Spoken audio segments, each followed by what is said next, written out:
Welcome back guys, hope you're doing great, and today's in this video I'm going to show you how to create a nice portfolio for yourself by using ReactJs, Firebase and Framer Motion. Along with that, we're going to use some React particles to have this nice background animated particles over here, just like here.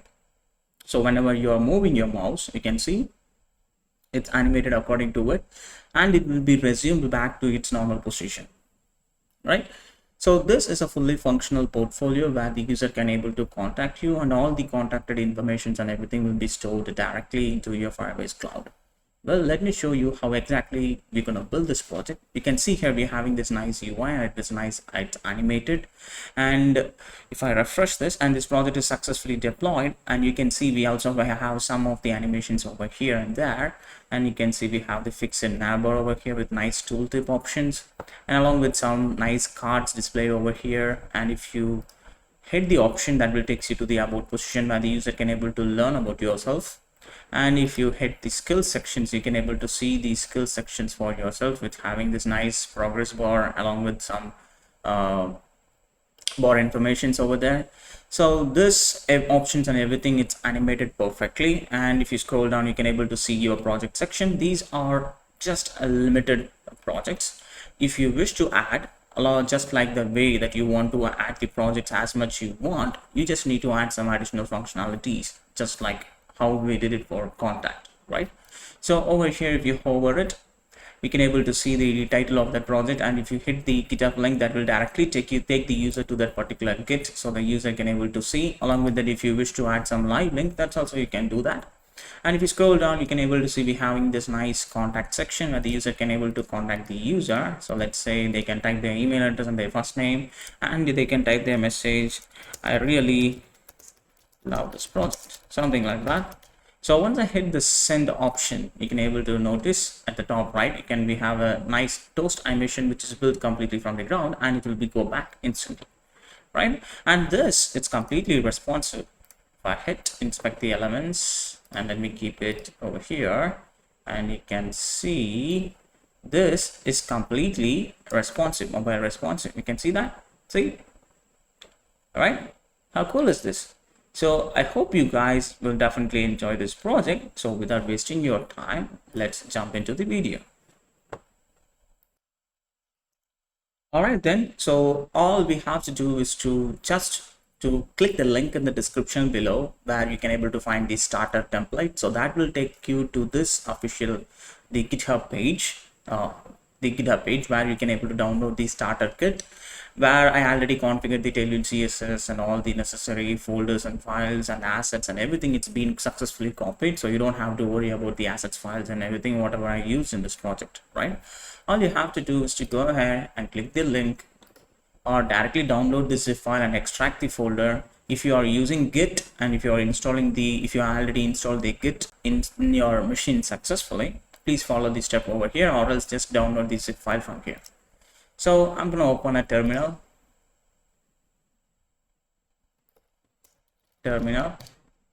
All right.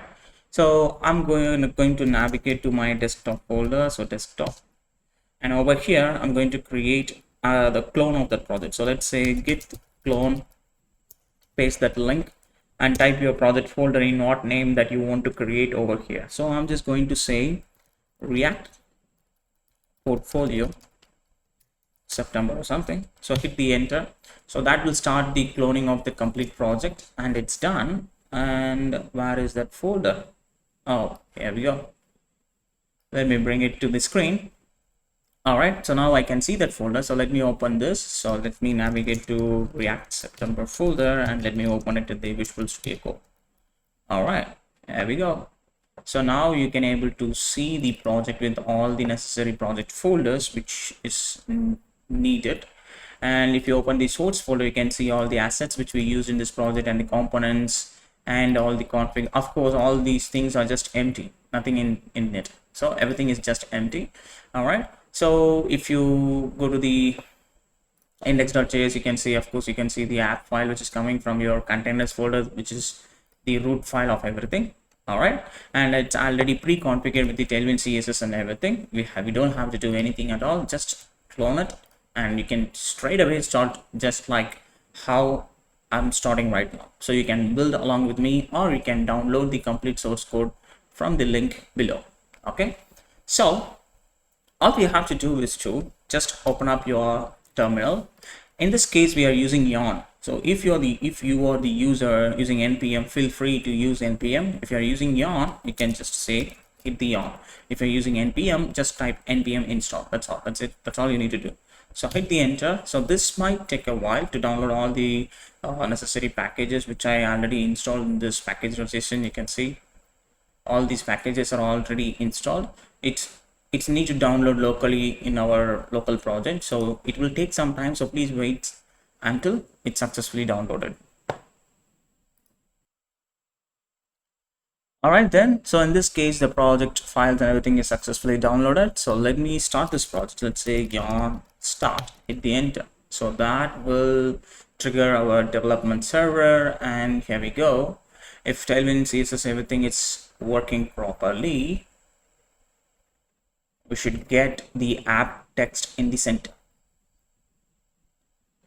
All right, so everything is working fine. The background color is loaded, but we don't see the text color because probably the reason would be, get back to the app.jsx and type some color for class name. It's going to be text blue, something like this. So save the changes. Now you should see the text color, it's changed over there. Cool, right? Which means the Tailwind CSS and everything, it's working perfectly as it's supposed to be. So now all we have to do is to lay out the structure. So let's go here. You can see this is a single page website where you can see the home screen and about, skills and project, everything straight away right after it, right? And it's been navigating inside the home page just by using the ID, just like in a normal HTML, right? So let's go ahead and do that stuff one by one. So first of all, what we have to do is we have to fix the landing page, which is probably nothing but our app.jsx. So what I need to do is I'm going to delete this completely, and I'm going to delete this class name and everything. So let me create a class name one more time by ourselves. Then of course it's going to take the full width. So width is going to be full, but from the Excel device, that means after the desktop devices, we need to restrict the window, the size of the width. So sorry, the width size, right? So width is going to be 1600 pixels.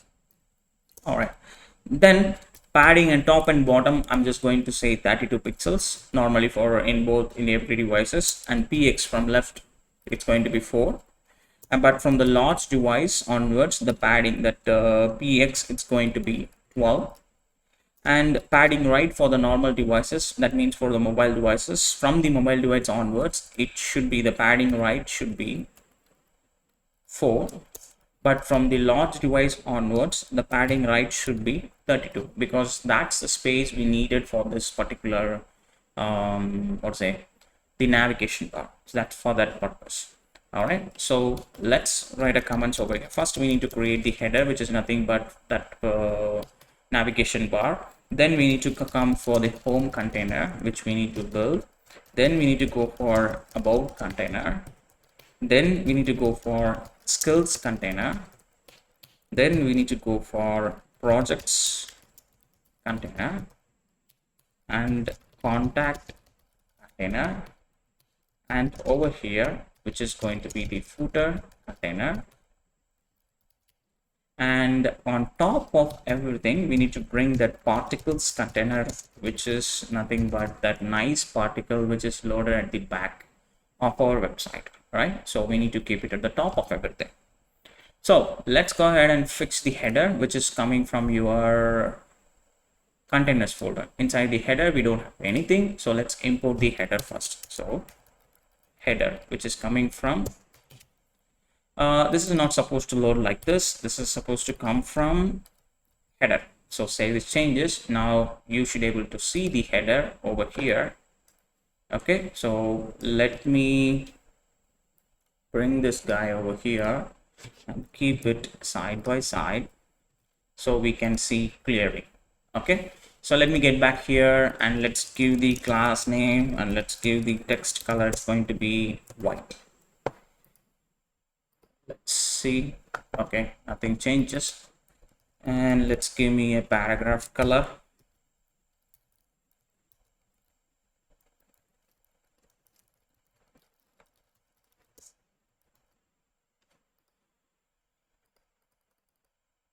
Okay, it's not loaded. I'm not sure why it's not showing the header over here. Let's inspect the elements. Okay, here we go. My bad. It's displaying.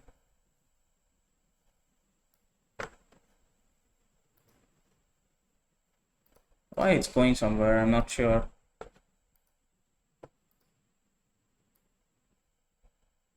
It's there. I'm not sure why it's not displaying initially. Maybe because of this guy. I think so. Because of the screen size. Yeah, because of the screen size only, it's been adjusted. Okay, so that should be good, because according to the Excel size, because mine is almost more than 1000, it's 2K monitor, so I adjusted it according to it. You can feel free adjust according to your comfort, right? So that is for a very big screen. So for on a very big screen, I don't want to make this width go much beyond, right? So I just need to fix this width even on the big screen. So even if you're stretching out, it will not go beyond this. For that particular reason, I adjusted that width by myself. Cool. All right. So now we have ourselves the header in this particular position. So let's put this a header guy over the right side. So all we have to do is to bring the header one after another. So in this case, I'm just going to delete this, and I'm going to create the header one more time. So div, and inside this header, so first what we need to do is we need to bring this header over here in this right position. So for that, all we have to do is to say we need to keep it always in the fixed position. So it's always going to be in the fixed position. So fix it, and it's going to be the 0, bottom 0, and it's going to be in the right side 0 position.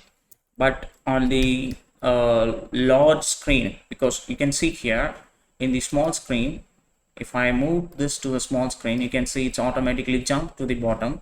But when I expand it, and it's coming to the right side, which means once it's reaching the large screen, it's coming in the right side of the screen.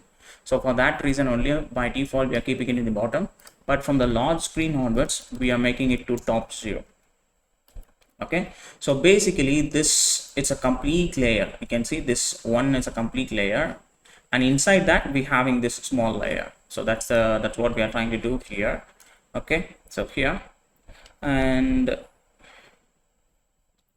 for instance, inside over here, let me create one more div, and let's make sure px it's going to be 4, and py it's going to be 3, but for on LGT wise, py it's going to be 12, rounded full, and we should have the border, and we should have the border color as RGBA 255, 255, 255, 0.3. So save these changes. Now we should be able to see a border over here. Then let's fix this guy right now, because you can see by default it's wrapping at the top right side corner over here, right? So to bring it, if I move it to the small screen, and now we can see it is at the bottom right corner over here, right? So to bring this in the bottom left to the center, or to the top of the corner, from the top of the corner, we need to bring it over here in the center. To do that, what we have to do is we need to make sure that is a width is full, and height, of course, it's going to keep the auto height, but from the LG, from the large screen onwards, so we need to make sure it's always covering the entire screen. So then from the large screen onwards, width is, of course, it's going to be 32. By default, it's taking the complete width, but from the large screen onwards, the width should be only 32. Then flex, keep everything in the center, and the items, everything should be in the end by default, but from the large screen onwards, items should be in the center, and padding bottom, it's going to be 8. But for the large screen, we don't need any padding bottom, so 0, and it should be always on the top of the list. So now you can see it is in the center, and it's having the only width of 32, and this one. So if I add any background color over here, background color BG red or something, now you should able to see this. And if I'm moving it, not this one, if I'm moving this browser, and now you can see it is over here, right? So that's what we are trying to do over here. So I don't need this anymore, so let me delete this, save these changes. So now you should probably see this. And now along with this border effect, anything which comes inside this, everything should be in the flex, and by default it should be in a row direction, but from the large device onwards it should change to column direction. So flex column, because you can see here in the column direction, in the large devices, you can see that we have it in the column direction over here, right? See, but from the mobile screen it will be in the row direction. So that's what we are trying to do here. So flex column, and everything should be in the center only, item center, and justify everything in the center, and the gap between each and every element, it's going to be 12. So gap, it's going to be 12. Then duration, it's going to be 200. Then backdrop blur, it's going to be medium, because you can see here where it is. So let me bring this one to a separate screen. All right. So you can see here, whenever I'm moving it, you can see that it's like you can see we having this nice backdrop filter effect. You can see we having this nice backdrop filter effect. So that's what we are doing over there. All right. So then now inside that, we need to bring the icons, such icons like this, along with this nice tooltip animations and everything. So let's go ahead and add that, all the options and everything. You can go to the utils folder. Inside the utils folder, you can see that helpers.js, right? Inside the helpers, you can find this menu array, where you can able to see all the information which is necessary for our the navigation. All we have to do is to re-render that option inside here. So inside here, I'm just going to say menus imported. If we do have that menus, so menus dot map, using the map function, I'm going to render it. Then I'm going to get the item and the index from here, and we need to render this component, which is a reusable component. So I'm going to bring that menu item, not this one, the menu item which is coming from your components folder. So let's import it. Import from /components. From here, we need to import the menu item, and then I need to send the key, because otherwise it will throw some error. Every child should have a unique prop called key. This is the error will be thrown. So to avoid that, use the key as the index.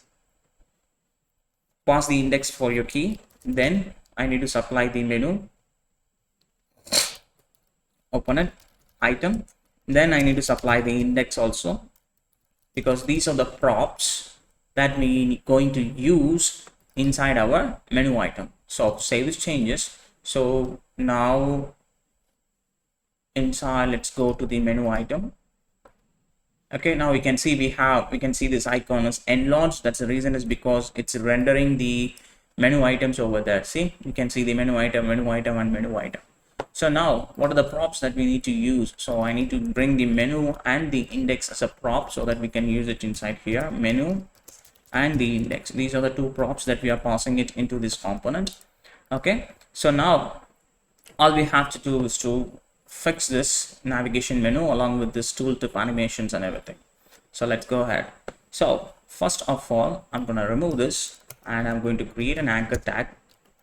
And for this anchor tag, I'm going to bring the menu dot URI object. Basically this URI object, we can find it in the helpers.js. You can see we have the URI object, and that's the URI object. I'm passing it inside the href, right? And inside this anchor tag, so I'm gonna bring that icon. So you can see we're having this icon, which is coming from your icon here itself as a component reference. We are using this as a component reference over here. All we have to do is to menu dot icon and a self closing tag. So for this, class name equals to width is going to be not for that. This is going to use the, I'm going to bring the dynamic string literals. So let's bring the dynamic string literals, and text color, it's going to be for the time being text light, txt light. Save the changes, and now you should be able to see all the icons which we are loaded successfully. Okay, so the size of this icon is going to be text XL. Now it's look a little bit bigger. So now I need to write the styles for this. So class name, it's going to be width, of course it's going to be 12, and height, of course it's going to be 12, and rounded, it's going to be full, and flex, everything should be in the center, and justify the center. And we are going to group the object, so group, and the cursor is going to be in the pointer. On hover, what we are going to do is we are going to add some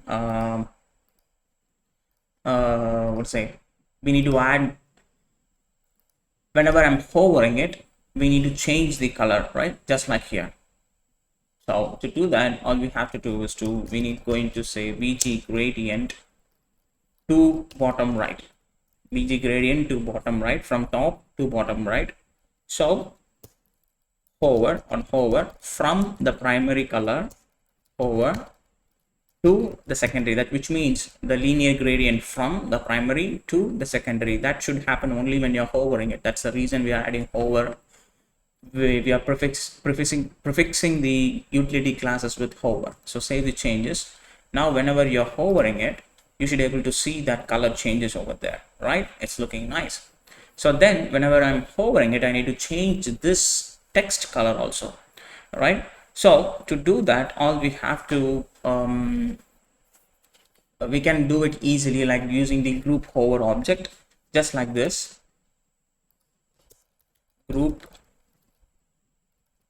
all you have to say group hover text BG primary. Save the changes. Now when you're hovering it, we can able to see the color is changed over here, here. Cool, right? So next, what I need to do, I need to bring this hover option. You can see the tooltip. I need to bring that tooltip. So to do that, what I'm going to do is I'm going to make this guy as a relative, so that I can keep that div as an absolute, in an absolute position.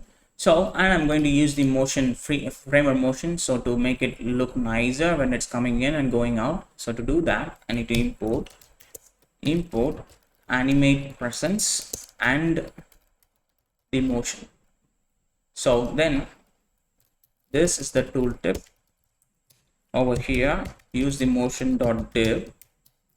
So now what I need to do is I need to write some styles for it. So let's go ahead and write the styles. So class name, and which is going to be an absolute position. Okay, and background is going to be white, and of course rounded it's going to be medium, and px it's going to be 6, py it's going to be 2, and save the changes. So we should see this white box over there, top of it. So we need to move it a little bit from the left side. To do that, minus left, I'm gonna hard code the pixels over here, like 140 pixels or something. So now it should move 140 pixels left from that particular current position. All right. So, and you can see here if I hover it, you can see we having a nice small edge over there, right? A sharp edge which is pointing the direction of the tooltip, right? So to do that, all we have to do, we need to add an after positions for it. But inside here, currently I'm going to bring the paragraph tag. Let's bring the paragraph tag and look how exactly it's looking by adding the text. So let's bring the menu, question mark dot name. What's the menu name? So now we can able to see the menu name over here. All right. Right, that's looking fine. So then let's add the after positions. So after, it's like a pseudo element like we used to create it in the native CSS. So after, I'm gonna make that position as an absolute. Then along with that after, write 1%, and after from the top, I'm gonna move 3%, and I'm just going to say after the width of it, it's going to be 3, and after the height of this, it's going to be 3, and the after BG, it's going to be red 300 or something. Okay, not the way how I wanted. Touch 3, and after BG red 400 or something. Now you should be able to see a small red rectangle, sorry, red square over there. Then what we have to do is, all we have to do is to rotate this guy a little bit. So I'm gonna rotate the after position. So I'll rotate 45 degree, I think so. Yep, now it's rotated, and all I have to do is to move this guy to the right corner, right? So instead of positive right direction, use a negative right direction, then it's moved. Now instead of this, I'm gonna use the same exact color as what I used for the background. Now you should be able to see the sharp pointed edges over there. How cool is that, right? Then I'm gonna add some inner shadow effects for this division.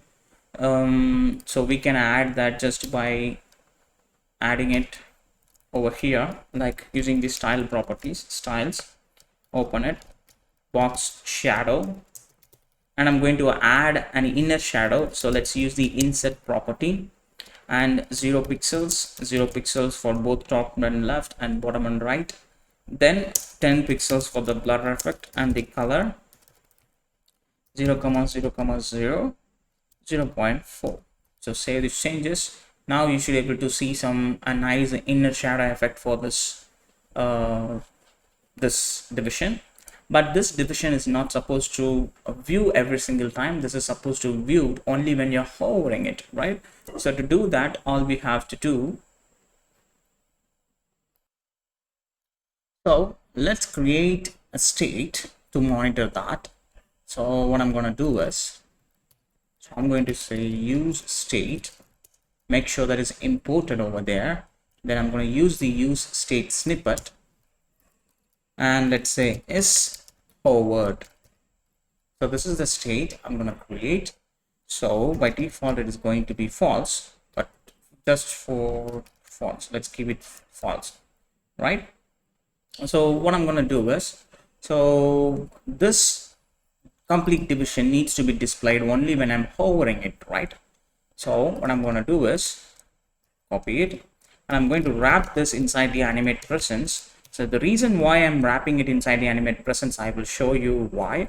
So this, it's need to be displayed only whenever I'm hovering it. That means if it is true, then I need to display this division, right? So it will not be displayed over there. So whenever on mouse enter this anchor tag, on mouse enter, I'm gonna say set is forward as true, and whenever the mouse is leaving that particular, let's say set is forward as false. So now if you bring your mouse inside, it will be displayed, and it will be pops out whenever you're moving, leaving that particular anchor tag, right? And we need to make it look smoother and nicer, just like this. To do that, what I'm going to do is, I'm gonna add some styles. Like we have for the framer motion, we have 3 different states for animations, like initial, animate, and exit. So whenever you're trying to remove a state, when you're trying to remove a component based on the state event, it will immediately unplug from your node child nodes, right? So what I'm going to do is I'm going to make sure that node it's not unplugged immediately right after this state it's changed. It's need to wait until the animation is done. So the exit animation needs to be done, then the node needs to be removed from the the entire list of nodes. To do that, that's the reason we are wrapping it inside the animate rests. So the exit animation will done right before the node is completely unplugged. I mean, it's completely removed from the nodes list. So the initial state, it's going to be the opacity. Initially the opacity is going to be 0, and it's going to move in the x-axis left to right direction. So I'm going to pull it a little bit left side so that we can make it look like it's coming from the left side of the screen. See, just like that. So I'm going to copy and paste it 3 more times, and I'm going to change this to animate. I'm going to change this to exit. On animate, the from the initial state, the opacity level should comes to 100%, and the X point direction should be 0. So the exit animation will go exactly same as your initial state. So save these changes. Now, if you look at here, we have this nice animation of your navigation bar. How cool is that, right? It's really looking so nice. So we are successfully completed with our header. So then we are moving directly back to our home container. All right, then, so let's have a look at our home container. You can see we have this 2 different sections over here. One for our content, and another one is for our that image section. And we're having this nice social media links over here, a nice button over here, just like the same way we're having this nice cards. All right, so this is all about the home sections. I think this is coming in a different division, not under the home. So let's see. All we have to do is to just open your home.js. It's not here. Open the home container. All right. So inside the home container, now we don't have anything. All we have to do is to start customizing it. So first what we have to do is everything over here, this as a section, home, about, and everything. So I need to wrap it. So let's say it as a section, and I'm going to give an ID for it as home. Okay, so make sure you're typing exactly same, because inside the URI I just mentioned the ID for it right over here. So the navigation is going to navigate the user to that particular ID. So make sure that you're using exactly the same ID, right? Then for that, I'm going to give a class name. So class name, of course, it's going to be Flux, and everything should be in the item center, and justify the content in the center. And I'm going to make it as a Flux in the column direction, and gap between it's going to be 12, and the position is going to be the relative positions, right? Save the changes. Now what I'm going to do is so I'm going to change inside the section. We're going to bring a division. So let's bring a div. So basically this div is going to be a grid, which is going to have 2 different layers. So let's make it as a grid. So grid, by default the grid columns is going to be single column, but from the large device onwards the grid column is going to be 2. So gap is going to be 4, and of course the width is going to be the full. All right, so let's say inside this division number 1, inside here I'm going to have a paragraph tag, and I'm going to say text, it's going to be white text, and inside this paragraph tag 1, and let's copy this and paste it to one more time, and let me change this to 2. Save these changes. So we should able to see the my bad, we haven't listed out the home container in the app.jsx. So here we need to bring that home container and make sure that is imported inside here. Save these changes, and now you should able to see the width, the You can see that 1 and 2, right? So the div is not occupying the complete width. Probably the problem is with that. Let's try to give some color for it so that we can make sure how it's looking. BG red 300 or something. Oh, that's a problem.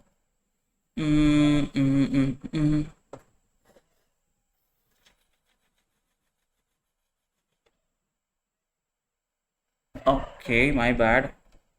That's not a problem because we need to add the background color for these two divisions, not for your. Save these changes, refresh it, still the same. Yep, still the same. So let me give the width as 4. No, it's not taking it. We are missing something over here. What we are? Grid large, it's going to be 2, gap, it's going to be 4 with the full.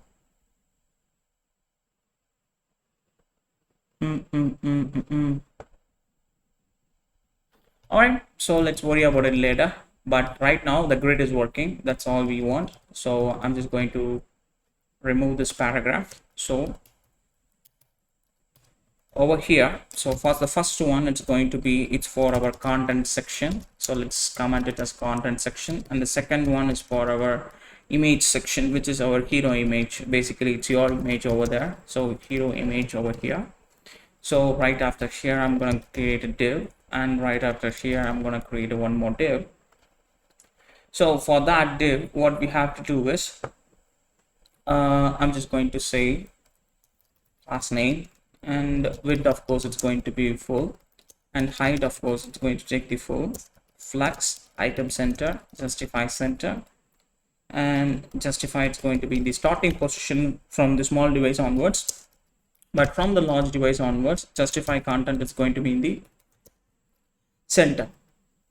Save the changes. Okay.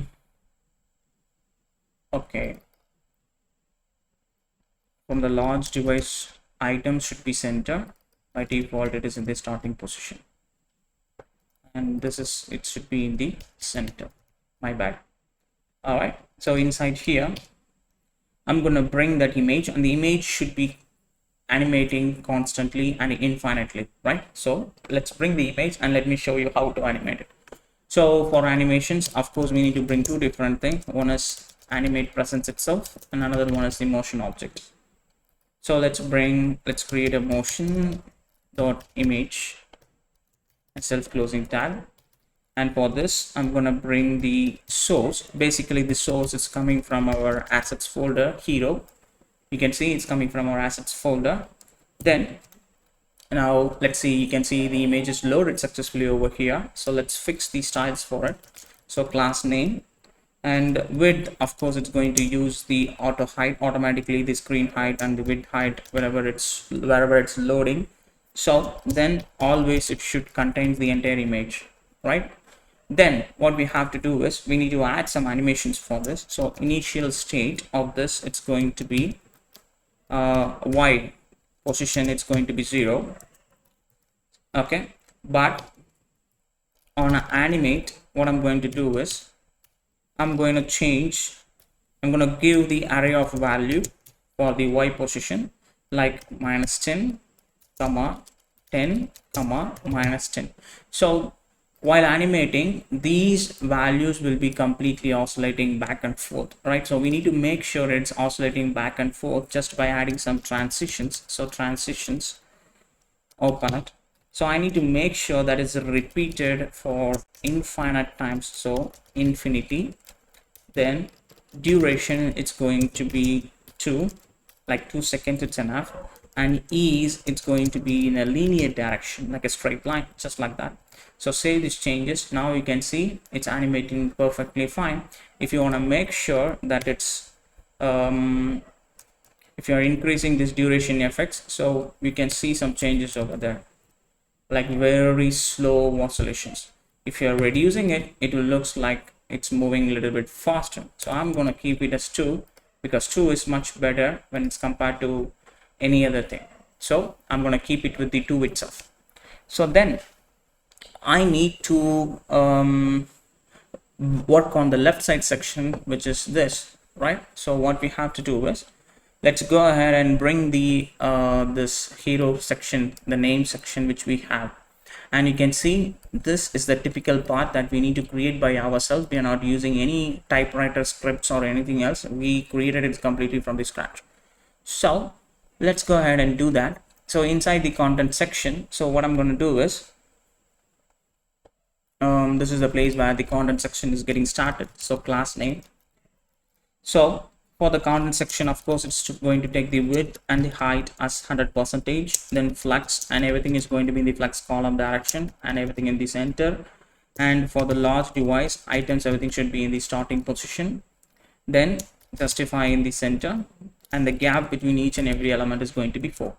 So inside this division, now we need to bring the h2 tag. So h2, which is basically hello, it's me. Then I'm going to bring a span tag. Inside this span tag, I'm going to say my name, which should be Ravi, right? So save the changes. So now you should be able to see your text. It's listing out over here, but we can't see anything. So let's fix that. So class name h2, it's going to be text 3xl of its size, 3xl, and from the large device onwards, it's going to be 4xl. And text is going to be text light. Save the changes. Now you should be able to see, and we don't have any space over here, so I'm manually adding some space here. Now we can able to see this, right? So for this span tag, I'm going to make it block, so it should take the complete space, so it will come automatically to the next line. Then I'm going to increase the letter spacing, so tracking wider.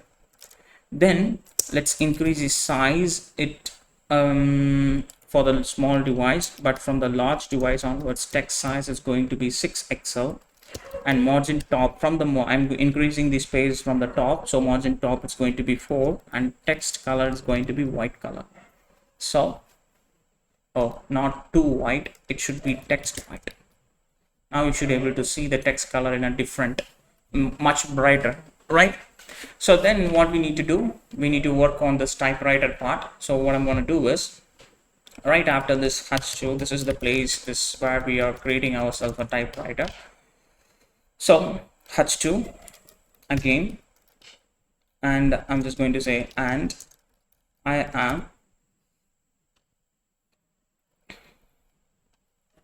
am. So here, let's fix this class name. Let's say text 2xl size. From the last device onwards, text is going to be 4xl, and text it's going to be light color, and the margin top, I'm going to move it a little bit. So now you can see this, and right after here only we need to bring that the typewriter part. So for that, we created a separate component called hero typewriter something, and make sure it is imported from the component like this. Okay, hero typewriter. So for this typewriter, what I need to do is, I need to supply the words. What are the words that I need to repeat over here? Like, so what I'm going to do is, so first let's open that, then let's fix the colorings and everything, then we'll come back over here and do all the stuffs what we needed. So save these changes. Okay, now we can see it's displaying the typewriter text. So let's go ahead and fix the styles and everything, then we can worry about the typewriting part. Okay, so let's open this.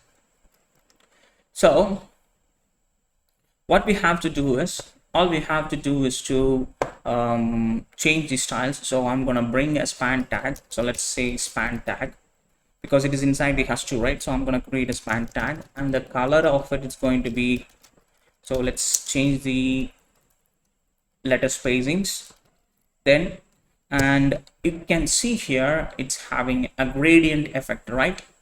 Gradient effect. To achieve that, all we have to do is to, let's say text, it's going to be in a transparent text color, and I'm going to use the bg clip text. So then I can apply the background gradient, so that the background color will be clipped with our text. Okay, so background gradient to right, like this, from primary to secondary. The margin top, it's going to be 7. So save these changes. Now if I am typing something here like YouTuber, save it, you should be able to see this, but we don't have enough space over here. So to achieve that space, I'm going to manually add an empty space over here. But if you're trying to leave an empty space here, it's not allowing me because it's auto formatting my code. So I'm going to open and I'm going to give an empty space over here, just like this. Okay, so now I have the empty space over there. So then these words need to be replaced by the words whatever I'm sending in, right? So I'm going to create a property called words, comma, then we need the speed property, how fast that the text needs to be up here, right? So these are the two different props that we need to create. So let's get back to the home and let's apply the words which we need to be typed over there as an array of words. So first it's going to be a developer. So I'm going to say a developer, two dots. Then I'm going to say an YouTuber, two dots. Then I'm going to say myself as a freelancer, and two dots. So save the changes. And along with this, I need to send the speed also. So speed property, I'm going to say 100. Okay, so then let's jump back to the hero typewriter option over there. So over here, now all I have to do is to figure it out what is the current word, and along with that, in that current word, what is the current index of that word. So we can delay that word, we can delay that letter in that word to be appeared for every few seconds, right? So that we can make sure that it looks like it's someone is typing it. So first we need to figure out the what word in that array, then we need to figure out what letter in that particular chosen word, right? So let's go ahead and create 3 different states over here. So we use state, make sure that is imported on the top of it. Then let's bring the snippet. I'm going to say current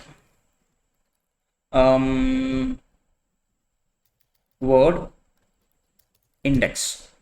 So which word is chosen? By default, we are choosing the 0, the first index. Then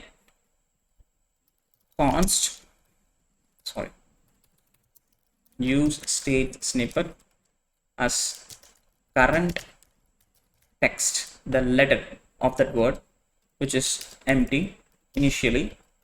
Then const current word. So we are getting the current word from the current index, which we already have. So words of current index. So we are supplying this index inside this array, so we can get the current word, and this is to keep track the letter in that particular word.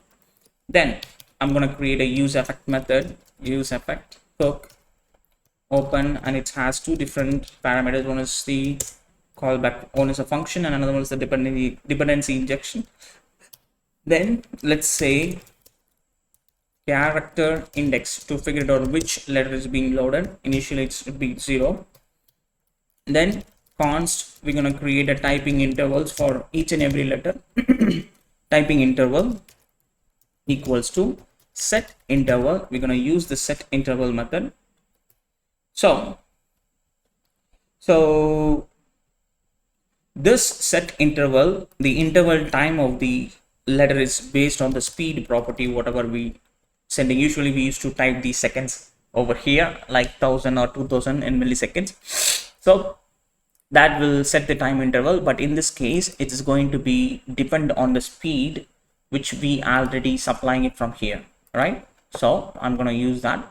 Then inside this function, I'm going to check if the character index is less than or equals to current word dot length. current word dot length.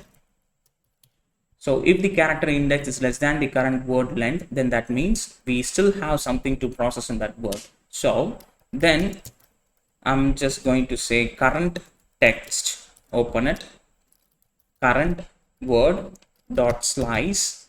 We're going to use the slice method. Then I'm going to use the zero from the 0th position, slide that character index. So if you're, let's assume that the current character index is like 3. So this will slice from 0th index to 3rd index.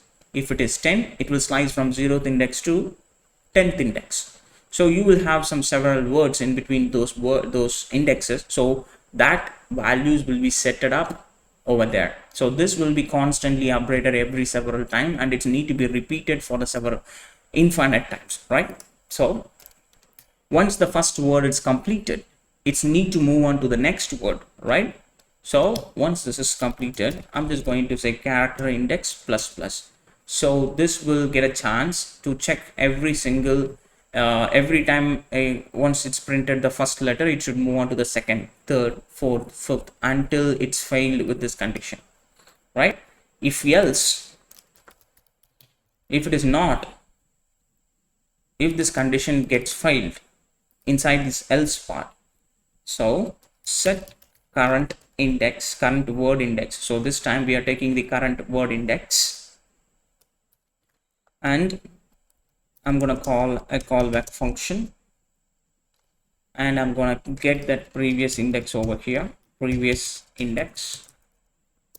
And if that previous index it's equals to words dot length minus 1, then we should make it to 0, or else so previous index plus 1, right? So this will switch the current word index to the second word, so the index will get updated, so the current word will get updated, right? So the reason why I'm using this as a length minus 1 is because according to the array position index, if your total length is 3, then the ending index count will be 2, right? 0, 1, 2. So that's the reason we are reducing it minus 1 over there. So if the previous index it's equals to the words dot length, so we are reducing it minus 1. If it is equals to that, then we are making it to 0. Otherwise we are making it to plus 1. So think about it. Let's say I'm the starting position, right? So the current index is 0. So here it will check for that. If once it will check for the first character index, of course the first character index it's going to be 0, so it will loop through it for that several number of times until the length of that particular word. So what is the length of this particular word? So it will start from 0 and it will goes until dot, right? 0 space D E V L O P E R dot, until once it reaches this dot, that means the first current word it's completed. So this if condition gets failed at that point. If it is get failed, now what we need to do, we need to jump from this word to this word. So to do that, all we have to do is to change the current index. So at that point, I'm getting the previous index of the state and I'm checking if the previous index of the state, if the previous index is equals to the word's length minus 1. That means if it is equals to the last index of that array of words, that means we reach the end of the words. Then we need to make sure that it started again from the first position. So that's why we make it to 0. Okay. So what is the word's length minus 1? 3 minus 1, 2. So how many index we do have if your array length is 3? So it will start from 0, 1 and 2. So the previous index should be 2 and the word length minus 1 it's also 2. So both are true. Then we are making it as 0. So we are making sure that array should always it should again start from the 0th index, or else we are increasing the 1 index. So here this it's completed, so it will jump to here, and if this is completed it will jump to here. If this is completed, it should come back and it should load the same thing over here. So that's the purpose of this particular condition over here, right? So then all we have to do is to we need to write this condition inside the timeout option. So what I'm going to do is, so every single time we need to, so whenever the word is typed out, we need to clear the time, otherwise it will doesn't looks like it's typing that particular letter. So what we need to do is, we need to, so assume that word is typed, so word typed out, word, it's been typed out. Then what I need to do, I need to clear and move to the next word, move to the next word.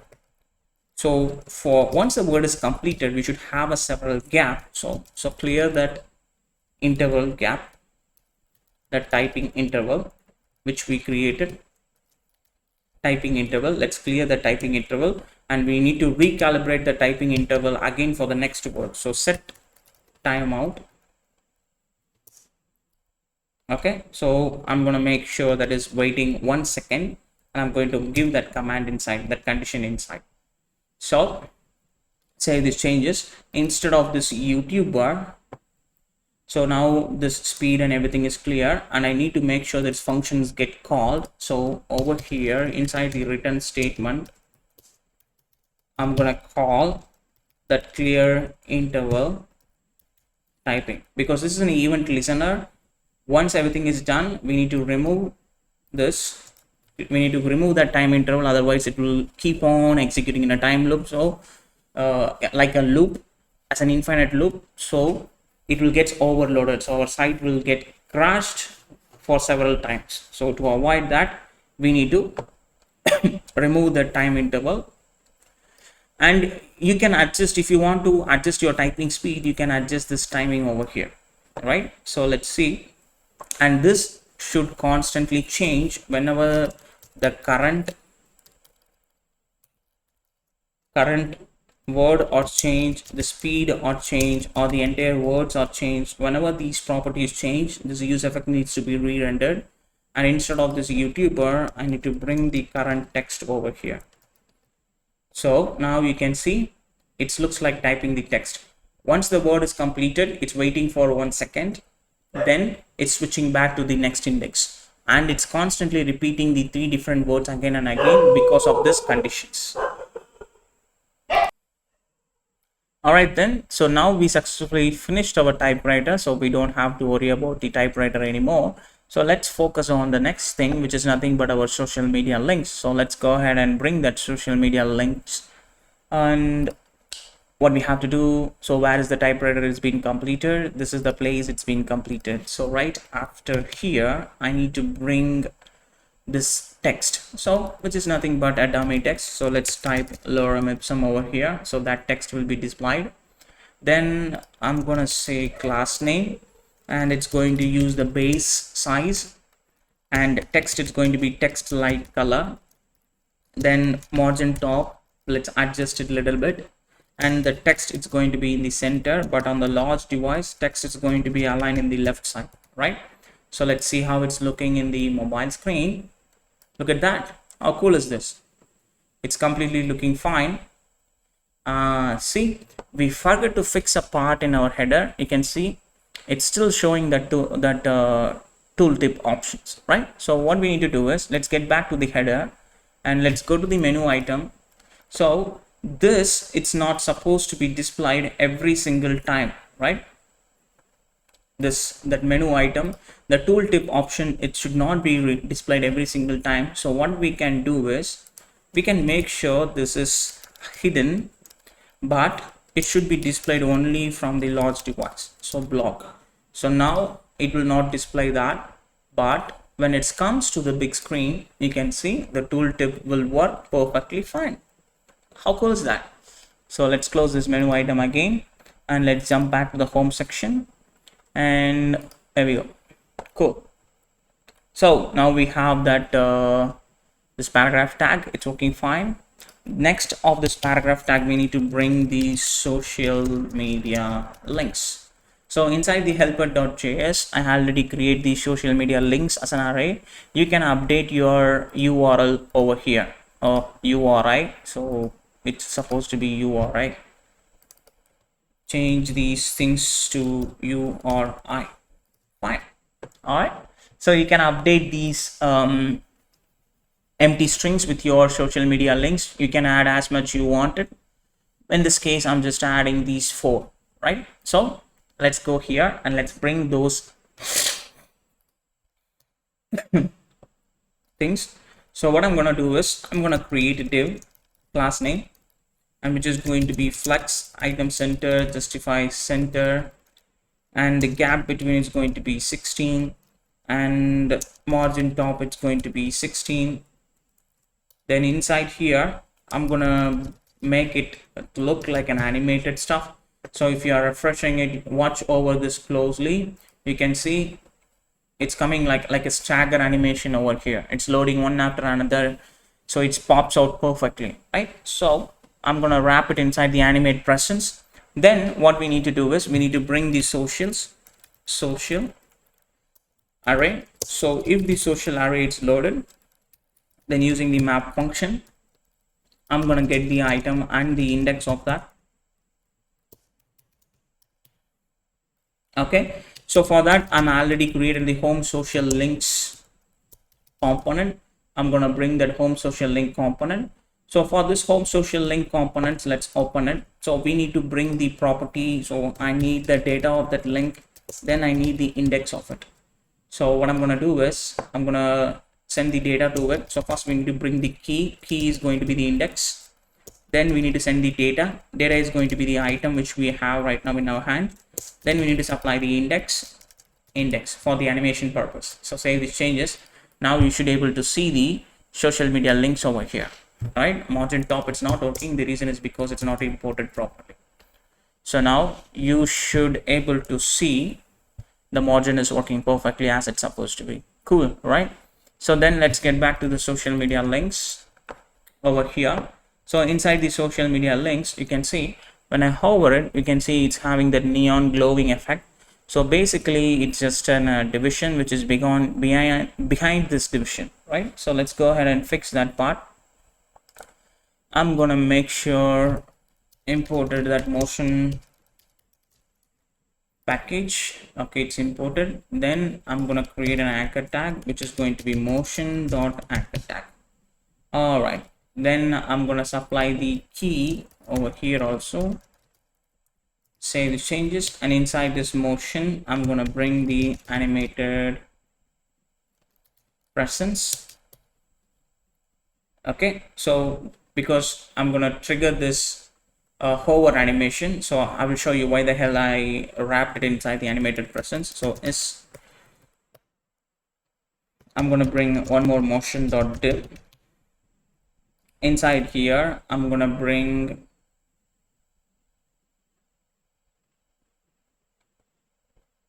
this is, let's keep this division for the time being, we don't need this. Let me bring a main div first. Let's say class name, width is going to be full, height is going to be full, and rounded it's going to be full, and bg it's going to be primary. Okay, bg primary. Then flex item center and justify everything center, right? And inside this I need to bring the icon which is basically coming from your data. So data.icon component, and it's a self-closing icon component. For this I'm going to supply the class name, open the dynamic string literals, and inside here according to the data color we need to change the icon colors whenever you're hovering it, right? So just for the time being I'm just keeping as a text light color. So save these changes. Now you should be able to see all the icons over here, but we can't able to see any borders or anything just like this. So we need to fix that with our home, the root element, like this anchor tag. So for this I'm going to say class name, which is going to be width, it's going to be 12, height it's going to be 12, and rounded of course it's going to be full, and bg gradient to bottom right from primary then to secondary relative positions, and the padding inside each and every inside that object is going to be 2 pixels. Save the changes.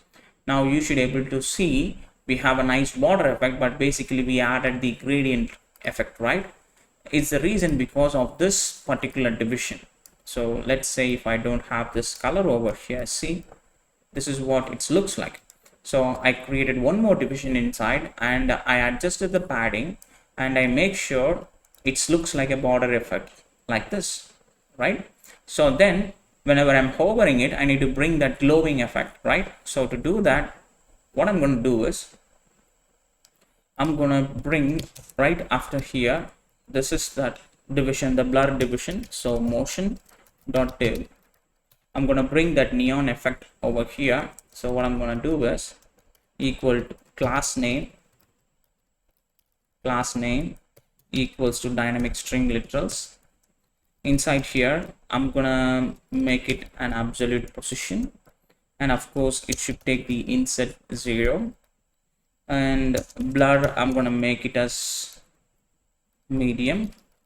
Then BG gradient to right, to bottom right, from primary to secondary color. Save these changes, and now we can see we have some nice blur effect over there, but it is on the top of the layer, right? So I need to send it to behind of everything, and now we can see it is behind it. And then you can adjust the blur effect from here. 1, that looks much better. Instead of 0, 1 is looking much better. So what I'm gonna do is I need to display this only if I'm hovering it, right? Only if I'm hovering it, I need to bring it. So let's add one more thing, which is cursor pointer, and let's say this, let's bring the use state and make sure it's hovered. Whenever I'm hovering, by default it's going to be false. So I'm going to cut this and open this, and let's say is hovered state is true, then I need to render this. Save the changes. Now you will not see that option. So what I'm going to do is I'm going to add on mouse enter and on mouse leave. On mouse enter, I'm going to say set is hovered as true, copy and paste it. On mouse leave, I'm going to change this to false. All right, so save these changes. Look at that. So now we have ourselves a nice glowing neon background for it.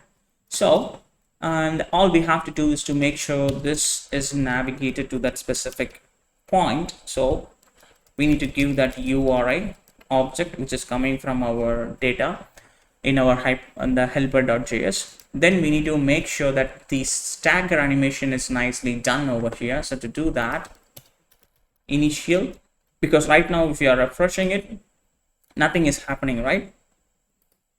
So initial, the opacity, it's going to be 0, and the Y, I'm going to move it from the top. I'm going to move it 25 pixels down. So animate, it's going to be opacity, it's going to be 1, and the y-axis should come back to the normal position, and the exit should be exactly similar to your initial point. The transition is going to be different over here. Transition, inside the transition you have the object called delay. So how long you need to delay the next index. So the index, it's going to be 0.3 seconds multiplied with. So now if you refresh it, you can see it's coming like this. So if you make this 0.1, that looks much better, just like that. See how cool is that? So now we have ourselves a nice stagger animations, and it's working fine, and we are hovering it, it's working cool. Next, one more thing that we have to complete, that is nothing but the hire me button. So let's go ahead and create that hire me button inside your home.jsx. All you have to do is to get back to the home.jsx, and this is the place where your social media links, it's getting completed. Then we have to bring the hire me option. Hire me. So for this, I'm gonna bring a button. So for this button, so class name, so let's say, so what we can do, So hire me, it's basically it helps the user to download the PDF of or your resume or something. So we can't keep it as a button. So let's keep it as an anchor tag. So inside the anchor tag in the href, you can supply the link of your PDF file where the user can able to download it. Then here I'm just going to bring a paragraph tag and I'm going to say it as hire me. Save the changes. You should be able to see the text over here. See? Then it's going to be hash for the time being. So class it's going to be from the margin. I'm going to move it a little bit. So margin 12. Then I'm going to add some border effect. So border color it's going to be RGBA 255 comma 255. Oops. 255 comma 255 comma 255 comma 0.3. Then rounded excel px it's going to be 8, py it's going to be 3. On active, if the button is active, I'm going to reduce the what is it, like if I click this, you can see the active state, it's been reduced the entire scale to 95%, and again it's stretched to 100%, right? That's what we are trying to do over here, right? So then what we need to do, I'm going to make this as a group, and on hover I'm going to change the border color to primary color. Save these changes.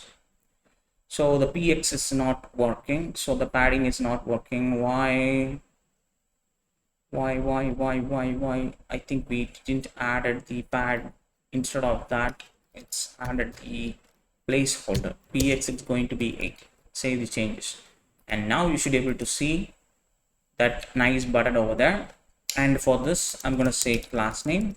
Initially it's going to be text light, and whenever the group hover, so group hover, we need to make sure that the text it's having a gradient effect, just like here. So what I'm going to do is I'm going to go to the typewriter, and I'm just going to copy it from here to here, and I'm going to paste it here. But still it will not work because you need to add the group hover property before your bg clip text and your gradient and from your to property, just like that. Save the changes. So now you should able to see the gradient effect for your button, and I'm gonna add that inner shadow effect over here also. So I'm gonna go to the menu item, and I'm going to copy the style somewhere. We add, yes, this one, the inner shadow effect. Copy this, and let's get back to the home and paste it for your anchor tag. So now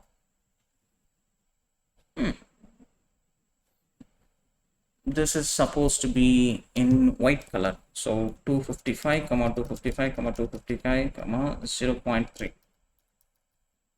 So now you should be able to see an inner shadow for this button, which looks much better, right? So we successfully completed the home section, which is quite looking nice, and the typewriter is working perfectly fine. We have this nice animation, right?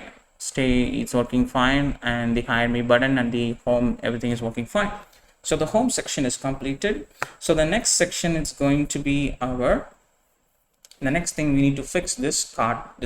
So this is what we are going to work on the next. So all we have to do is to get back to our app.jsx. So what I'm going to do is I'm just going to close everything except the app.jsx. So right after the home, all we have to do is we have to bring the total count, the services count cards. So I'm just going to say service count.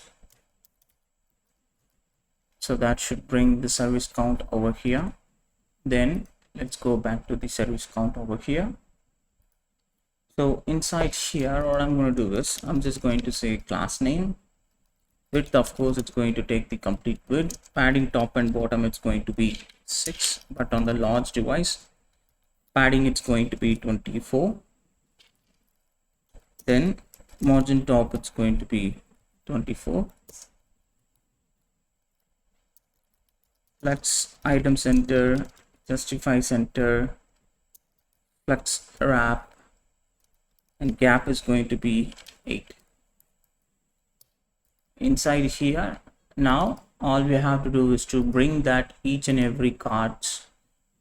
We have to bring this cards, right? So what I'm gonna do is I'm gonna use the component which I already created, that is as a service card,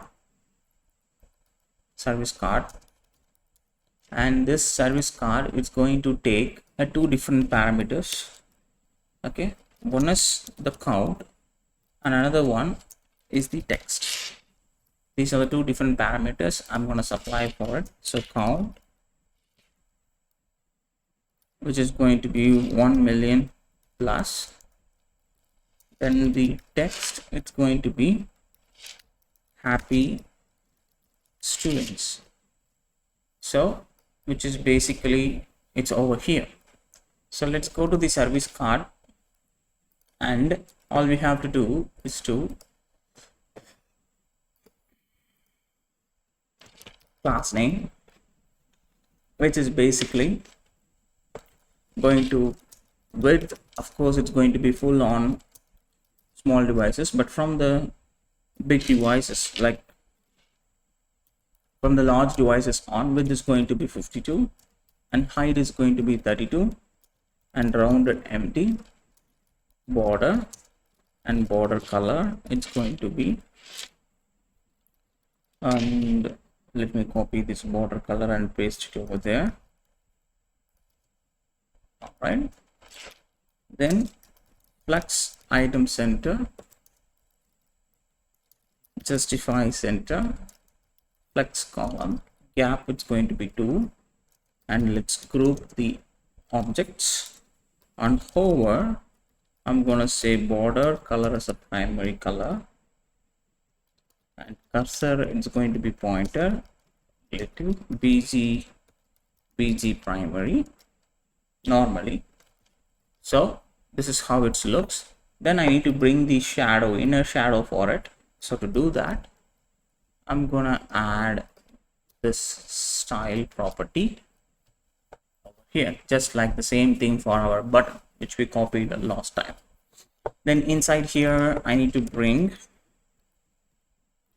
a div which is going to be an absolute position, which is exactly the same thing what we did for this where is that, the social media links, home social media link, this one, this exact same thing. So I'm gonna copy this,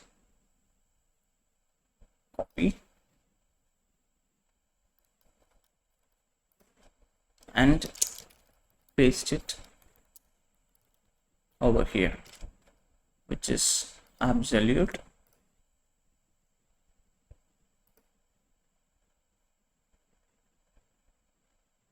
okay. So by default, if I save this, now you should see that. So I'm gonna make it to -1, not plus this time. This is going to be minus. So we're gonna bring it back completely, so I can able to see this like a glowing effect. So I need to hide it by default. So whenever the group hover is done, I need to bring the thing just like that. Okay, so then what we are going to do is, right after here, I'm going to create a paragraph tag, and inside the paragraph tag we're going to display the count, and one more paragraph tag, and I'm going to display the text over here.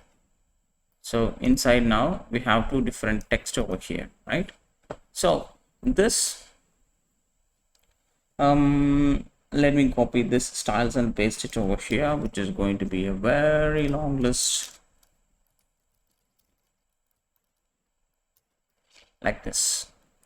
So pause the video and write the changes, just like exact the same thing what we did for the hire me button. So save the changes. When you're hovering it, it will change the color to the gradient. And for here, text base, text light, then group hover, text white.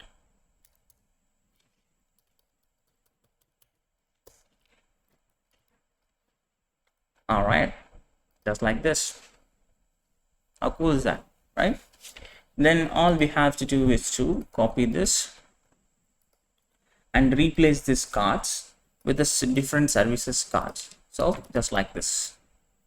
So now we have ourselves a different services cards, right? How cool is that?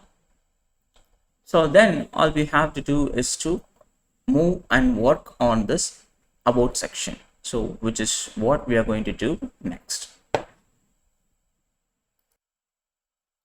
All right then, so let's open up our about.jsx file. Okay, so what we have to do is, even in the about section, you can see it's pretty much same, right? We have two sections and we have the title over here. So what I'm gonna do is, so where it is, let me, yep. So all we have to do is to just let's keep the same stuff. So let's get back to the app and let's open the home and let's copy this. What's this? We need to bring the about, right? So let's bring the about.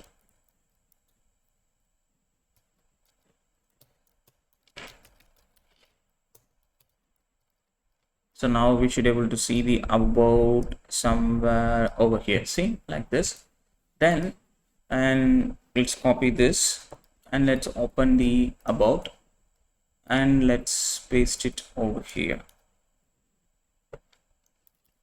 Close this. Okay, and change this to about. Okay, so flex item center, column, gap 12, and margin. Instead of this, I'm gonna keep the margin top and bottom 12. All right, so inside here, first what we need to do, we need to bring the title. So that's what we're gonna do now. So let's create a div, class name. So width, it's going to be full, flex item center, justify center, and padding top and bottom, it's going to be 24. Cool. And inside here I need to bring that, because if you refresh this, see, you can see the title animations over here. Okay, I can't see it. It's okay. So what I'm trying to say is, so these two images should come and spread out from the center. So to do that, let's import the motion object first. Import motion. All right, then animate presence to save the changes.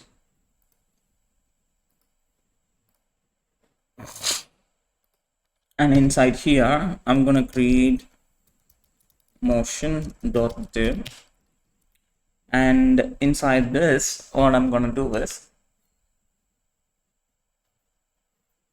I'm gonna bring an image, this text, and this image. So which is basically image tag, and the source it's going to be leaf1, which is the left leaf. Class name, width is going to be 6, height is going to be auto, and object contain, and save the changes. Now you can see we have that option. Then let's copy it and paste it one more time, change this to 2. Now you can see we have one more image. Then inside here I'm gonna bring that paragraph tag, which is going to be exactly same as the hire me button, By default, it is going to display the gradient text over here, just like this. Then now let's fix the styles for this. Class name, it's going to be flex, item sensor, justify around, and width is going to be 52. Say the changes. Now you should be able to see this. So now what I'm gonna do is I'm gonna animate this division. Like initially the opacity, it's going to be 0, and the width, that is also going to be 0. While animate, opacity should be 1, and width is going to be 200, and exit, which is going to be quite same, but the transition, the delay effect, so the delay should be 0.4. Now if I refresh it, just like that, how cool is that, right? So the title section is completed now. Then of course, right after this title section, we need to bring the grid section, right? Main content, the place where we need to break it into two different sections, one for image and another for our content. So which is nothing, where is our home? Let's open the, bring it. Yeah, here it is. Copy this grid, copy division, and paste it here. Make sure the grid division is closed properly. So one is for the image section and another one is for the content section. So the image section spelling is wrong, image. So let's bring a div over here, div, and let's say class. Width, of course, it's going to be 4, and everything should be in the center. Px 8, and here I'm going to create one more div, class name. For the normal devices it should be full, but for the LG devices width should be 96 from the large device onwards. So p, it's inside, it's going to be 2 pixels, and rounded MD, and VG gradient to be our bottom right, from primary to secondary. Okay, and the position is going to be the relative positions. So let's save these changes. So now you can see a small line because we haven't fixed the height, only the width. So inside here I'm going to bring an image which is the about image, and of course it's going to be width completely full based on the parent width, and rounded it's going to be MD. Height is also going to be about auto, and the object is going to be contained. So that should bring your image like this. All right. So now what I'm going to do is I'm going to create one more division. So div, which is going to be class absolute, width full and height full, and minus top 3 and minus left 2, and let's copy the gradient from here to here. All right, save the changes. So you should be able to see this. So then now what we have to do is we have to make sure this is rounded MD, and I'm gonna make it a little bit blur, and I'm gonna blur this as a 5 pixels. Save it. Now you can see it is blurred, and I need to send it back. So minus Z 10. Look at that, just like that. So then all we have to do is to bring the content section now. So div, class name, width is going to be full, px is going to be 8, flex column, gap is going to be 4, and everything should be in the starting position. So justify and items and everything should be in the start. Then inside here, I'm going to bring a paragraph tag, which is going to have a text as a light text color, text base color, text base, and tracking wide, and text should be justified. Lower. Save changes. So you should be able to see the content, and I'm going to copy this, paste it 2 to 3 times. Look at that. So now the about section is completed successfully. How cool is that? About section is completed. So then let's move on to the skill section. So that's what we are going to do now. All right then. So now what we have to do is, so let's get back to our app.jsx and let's open the about.jsx. Oh, sorry, not about. Let's open the skills. Let's bring the skills.jsx, which is nothing over there. Let me bring the skills, and I'm going to copy everything, Control A and Control C. I'm going to, oops, not everything. I'm going to copy this section from here to here and replace this. All right, and change this to skills, and let's import the motions. Import animate presence, come on, motion. Save these changes, and before changing it, what I'm going to do is about is going to be skills, and this, it's supposed to come after this division. Save the changes. Okay, so we haven't imported the leaf one, of course, and don't worry about this about image. Anyways, I'm gonna remove it. So you can see now we have it. All right, so now what I'm gonna do is I'm gonna copy this paragraph tag and right above here this paragraph tag, and I'm just going to say, as what we can do, we have to say this, my skills and work experience. So basically this area, it's all about your skills and your work experience sections. So please take your time and change the text according to it. So instead of this image sections, what we have to do is basically we have to bring this this skill cards and everything. So what I'm gonna do is, we don't have to keep from here to here. Delete this. Now here I need to bring the skill card. So skill card from the components. Let's open that skill card.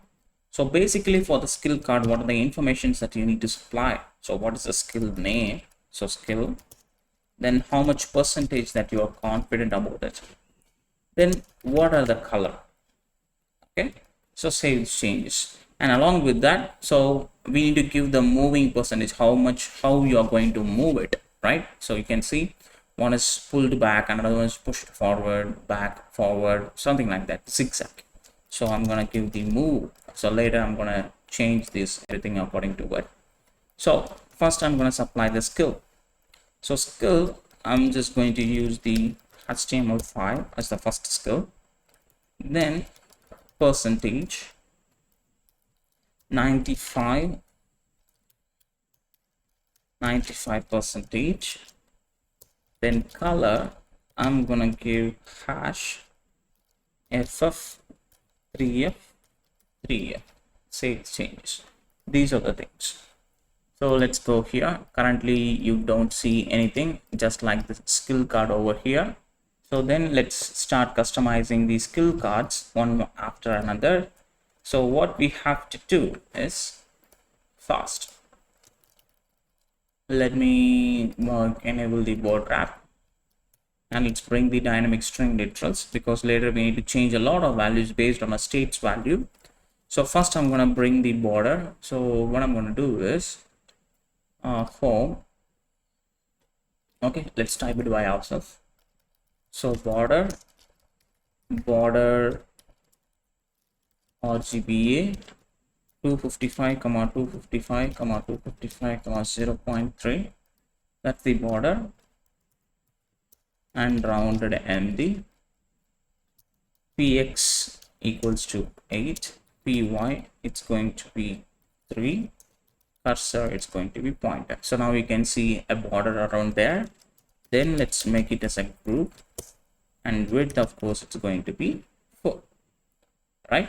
So inside everything we have to keep it in a row direction, and they should be aligned perfectly, right, inside this. So flex and item center and justify it between. Then it should be in a relative position. Gap should be 2. Save the changes. Now we can see it's taking a complete width. So, and also it should bring that inner border effect, right? So what I'm going to do is I'm going to use the style attribute to hard code that. Oops, not here. Here, style. So this is the place I need to bring that inner shadow effect. So I'm going to copy and paste it over here. Now you can able to see that inner shadow effect, right? So then inside here, first what is this thing we need to bring? We need to bring the name section. Then what we need to do? We need to bring the percentage. These are the two divisions that we need to bring it over here. So let's bring the name section. So div class name. So flex 1, of course it should push all the thing completely to the from left to right. So item start and justify it in the starting position, and flex and gap it's going to be 2. So inside the name section, first I need to bring the skill name. What is the skill that the user is pursuing? Class name, text base. Save changes. So now you should be able to see a paragraph tag which is going to resembles the text over here. Over here, just like this. Okay, so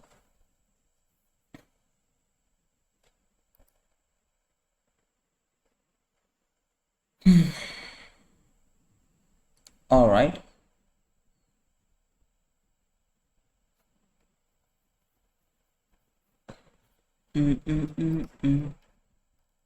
So let's give the color to okay, text white. So now we should be able to see the text white color over there. So then what I need to do, I need to create one more div which is quite, it's going to be take the complete width over there, width, height 1, rounded MD, and overflow hidden, and BG it's going to be, which is exactly the same, and instead of 3 I'm going to change it to 2. Then position I'm going to keep it as a relative position. So now you should be able to see a line over there, right? And flex column item it should be start, not center. That's the reason it's coming center. Yeah, now it's perfectly fine. Okay, so now what we have to do is the top of this line I need to bring the colored line, right? So the color which we have created. So I'm going to keep it as a motion, and I haven't imported the motion import. Animate presence, comma motion. So motion.div. This is going to take the complete width and height. So let's say class name, it's going to be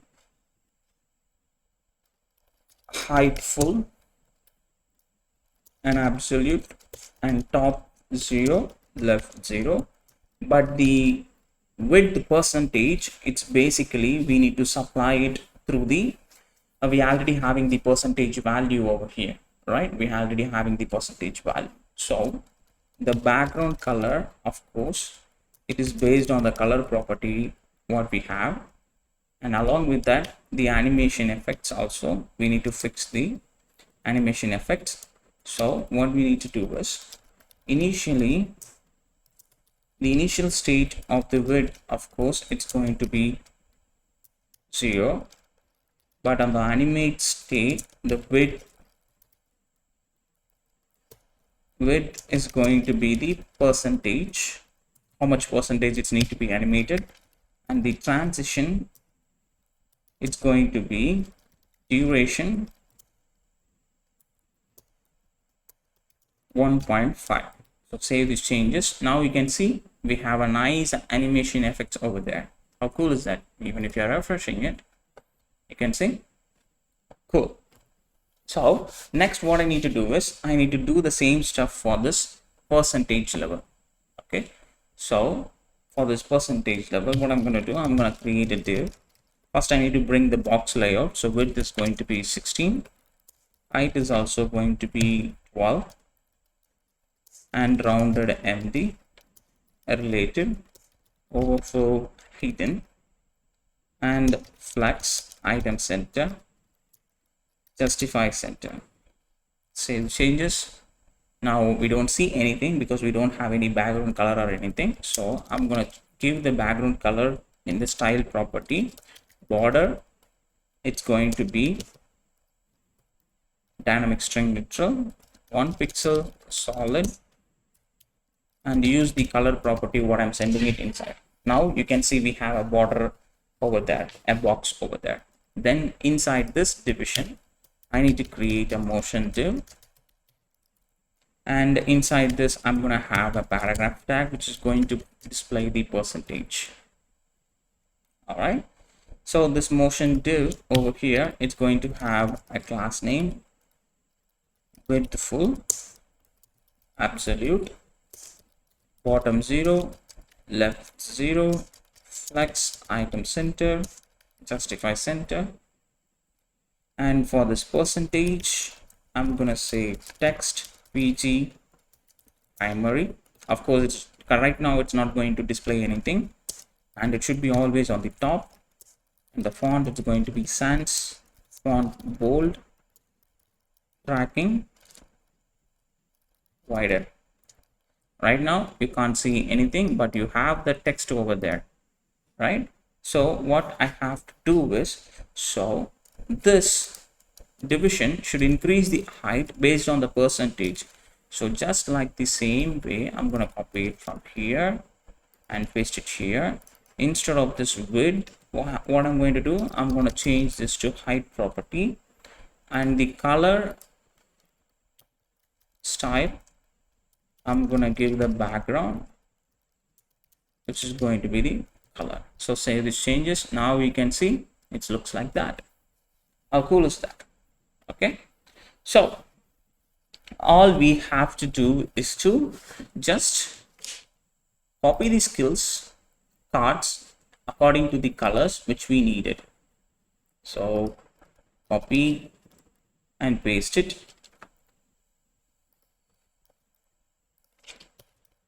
Just like this. See, now it's coming in this way, and all I have to do is to change this into a flex column. Now this should resolve, and the gap, I think I forgot to add the gap as well. Now we have a certain gap over there.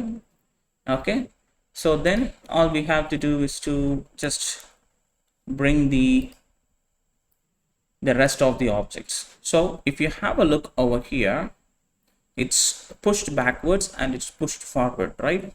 So to fix that, what we have to do is, let's get back to the skill card, and inside the skill card on the top of this over here, right, if I need to move it margin left, if the move that property, if it is true, that means move it minus 30 pixels, else move it 20 pixels forward. All right, right now it's not moving anything because we don't have the object for both of the things. So move true. Now you can see it's changed. So now if I get back to this, and if I copy and paste for JavaScript, so let me copy and paste for JavaScript. and Node.js and ReactJs and MongoDB and Firebase. These are the skill cards, just the different color codes. So pass it and change the color codes according to it and save it. And now you can see, look at that. How cool is that? That's looking entirely awesome, right? So we successfully finished the skills section. Then the next thing that we have to move on, that is the project section. All right then, so now let's jump into the project section. So let me close this, close this, close this, close this, and let me go here and let me bring the project container. So projects, and of course I do have the project's data as a hard coded over here, where it is over here. Okay, so if you want to make this as a like a dynamic data injections, then you need to work on a separate page to upload your project details just by using the Firebase and everything.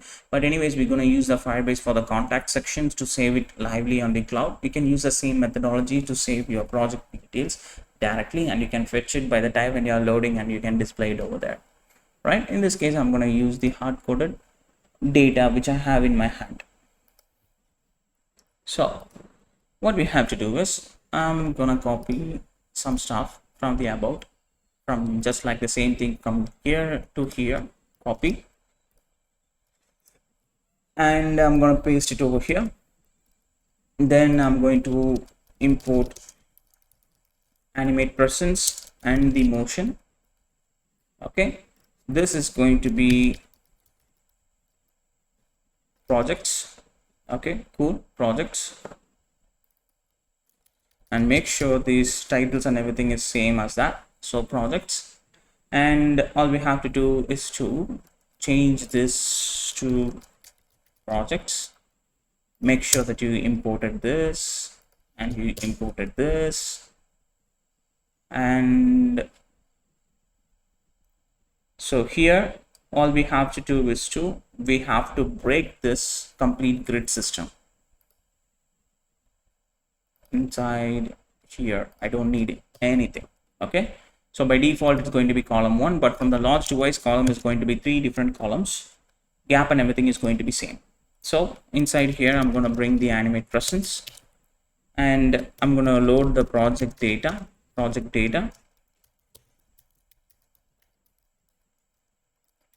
dot map. So let's get each and every project one after another. Okay, so I'm going to bring the project card.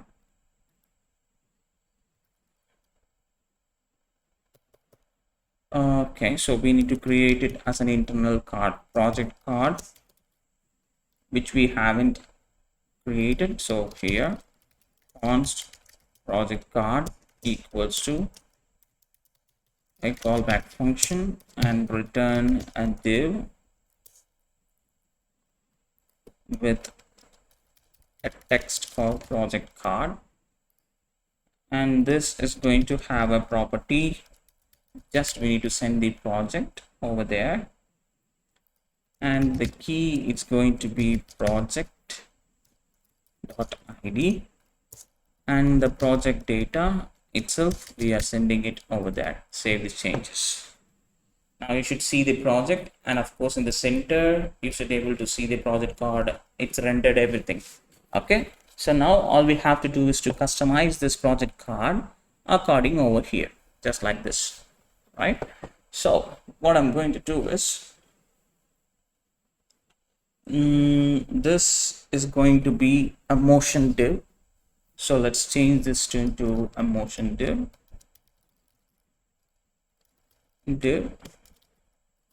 Okay, and the key is going to be project.id. Inside here we need to bring the image, so motion.image, class name, which is going to be project dot, let's open the helper, which is going to be image source, because this is the project data. That's the thing that we need to supply over here. Source project dot image source, and the class name, it's going to be width is going to be full, height is going to be full, object contain, and rounded mg. Save changes. Now you should see the images over here. Okay, so what I'm going to do is, whenever I'm hovering it, so while hover, I'm going to increase the scale to 1.1, just like that. But you can see it's overflowing each other, so we don't want that. So for this class name, what we can do is, I'm just going to say overflow hidden, that's the pointer, and the position is going to be relative. So now you can see it's not overflowing, and let's make this as rounded MD as well. So still the rounded shapes will never intact. Now it's looking cool. So then what I need to do, I need to bring a top layer over whenever I'm hovering it, just like that. So what I'm going to do is, that is also going to be a motion.div only, and inside here we're going to have a paragraph tag, the place where we are going to display the project title. So project dot name, then we are going to display this is the place where we need to render that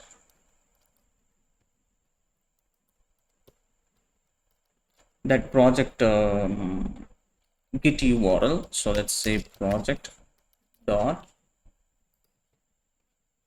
git URL, copy and paste it, class name, and inside here I'm going to bring a GitHub account, GitHub, an icon, class name, which is going to be text3 excel, text white. On hover, I'm going to make it to text as a primary.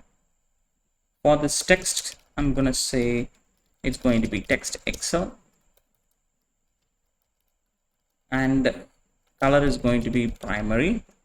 For this motion division, I'm going to bring, of course, it's going to be in the absolute position, inset 0, it should take all the corners, and backdrop blur medium, and BG, it should be RGBA 0,0,0.6, and flex item center, justify center, flex column, and gap 2.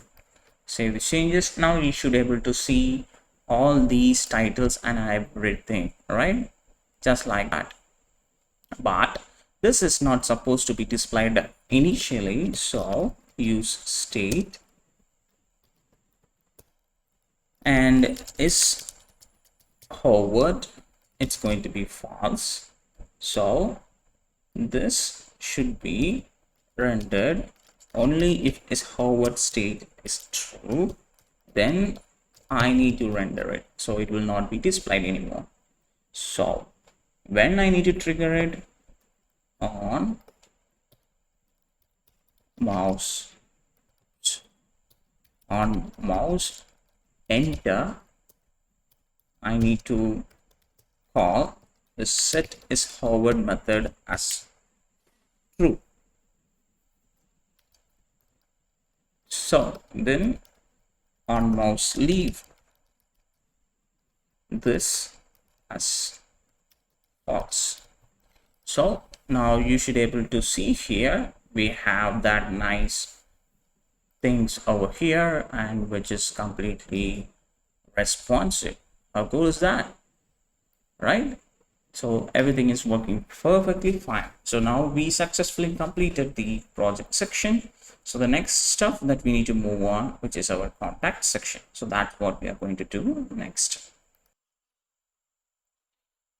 All right then.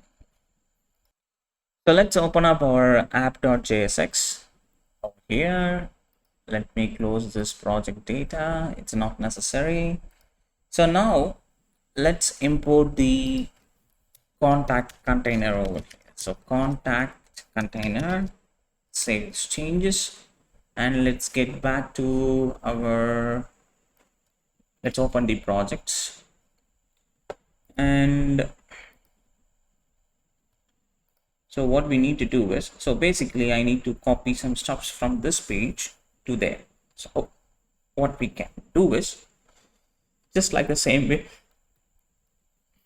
copy, get back to app, open the contact, paste it, import the packages, import animate presence, then motion, and we need to import this, and we need to import this, and we don't need this at all.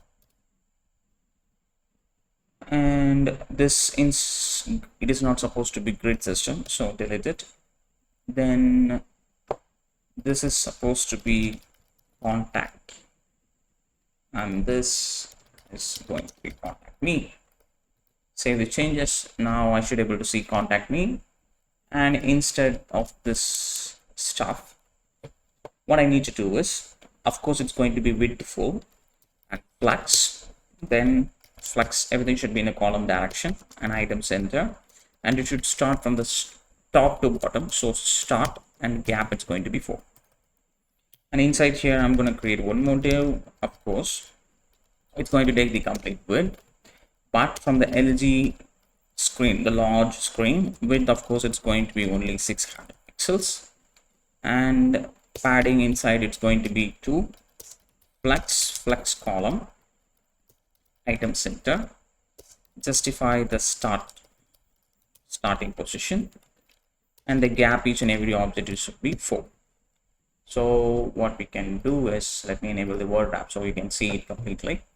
Then inside here I'm going to create a div and class name. Of course width, of course it's going to be full, and grid system, and grid by default it's going to be column 1, but from the large device onwards, grid column it's going to be 2, and gap it's going to be 4. Okay, because if you notice here, you can see we have 2 text boxes, right? So that's the thing that we are trying to do.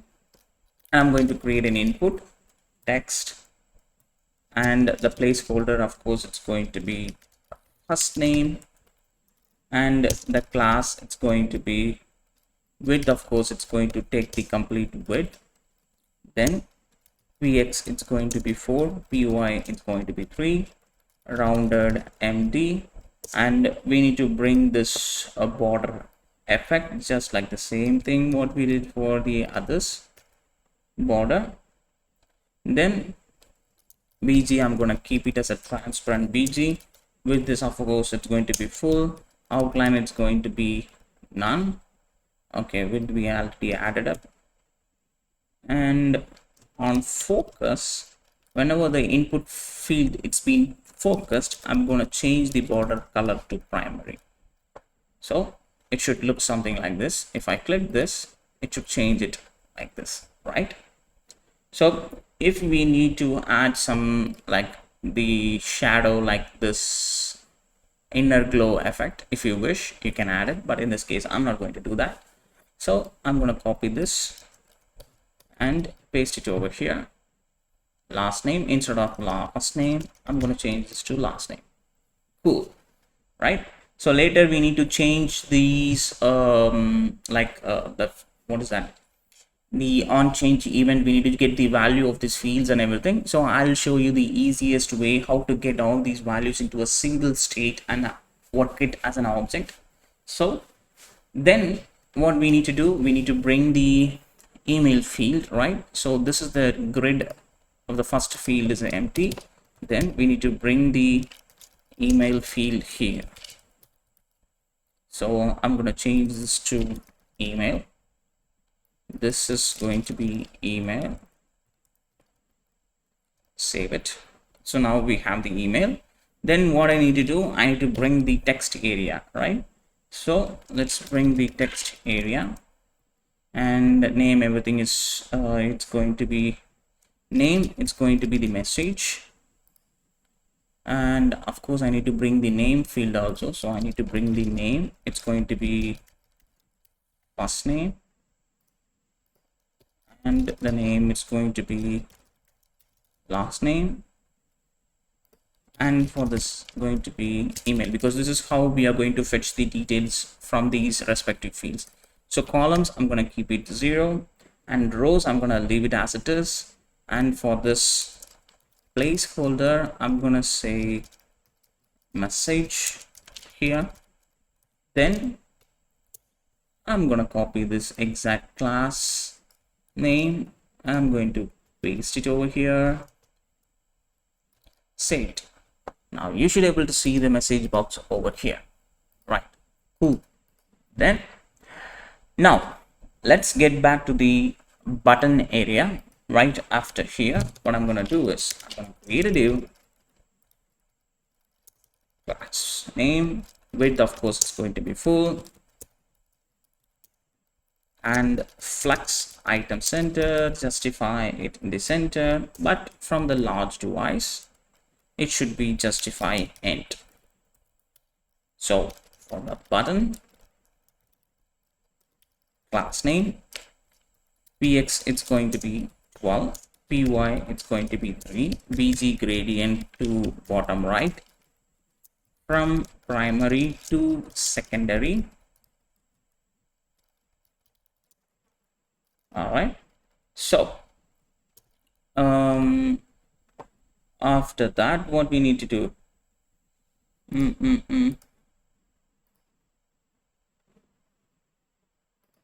which is going to be rounded MD, save it.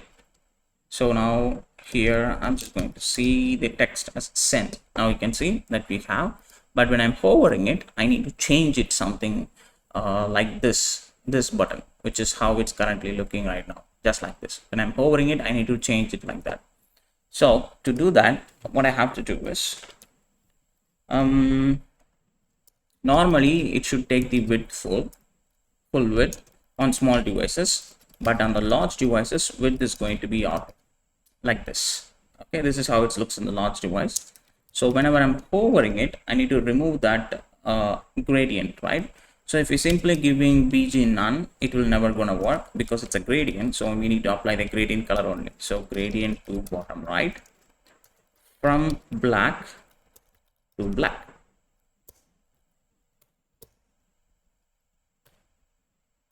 From black to black, and you need to make sure that you're wrapping it inside prefixed with hover event, because these things should be triggered whenever only you're hovering it, right? Hover, and on hover I'm going to change the border color. So border, on hover border, it's going to be the primary color. Okay, on hover and the text color, it's going to be the primary color, and duration of this, it's going to be 2 seconds. Oh, sorry, 200. Okay, so that looks good. Fine. Okay, so cool then. So we don't need this duration. Let me remove it. Fine. Now we don't have that flickering effect. That's looking so cool. Okay, so now what we need to do is we need to fetch all these input fields value in a single state. So what I'm going to do is so here I'm going to create a state. So use state. Instead of creating a states for each and every field separately, I'm going to create a state as an object. Okay, so now what we have to do is, let's use state. Let me create one more time. So I'm going to keep it as a data. Oops. Oh, come on. Use state snippets data, and this is going to be an object. So we're going to create the exact same name which we created for these respective fields: first name, last name, email, and message. I'm going to use the exact same name. So first name colon empty, comma, last name colon empty, email colon empty string, and message colon empty string. Save the changes. Now we have to use these respective fields inside the data, right? So I'm going to supply the value. It's going to be data dot first name. On change, I need to call handle text change method, which is haven't created. We have to do copy this, paste it, its name, email, and message. Now we have to create this method, const. Okay, inside this method I need to get the event, so e. So now I need to figure it out way how to update this state, single state object, and we are getting a multiple values, right? So I need to figure it out on what input it's been triggered. So I need to get the name of that input object, then I need to get the value of that object. So to get that, all I have to do is say const name comma value from the event dot target itself. Okay, so then let's say console.log name comma value. Save the changes. No error is popping up. Inspect the elements, and let me bring it over here. Let me bring the console.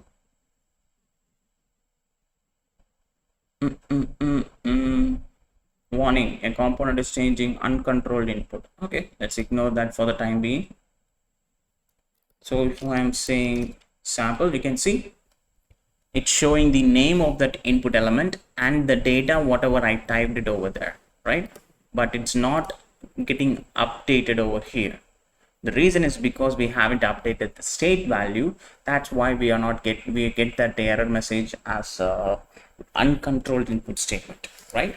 So you can't see the value whatever I'm typing over here. So what I need to do is I need to update the state for the corresponding input values, right? Corresponding input values. So what we need to do is set the data. So first what we need to do, we need to get the previous data first. So open it. Let's get the previous data.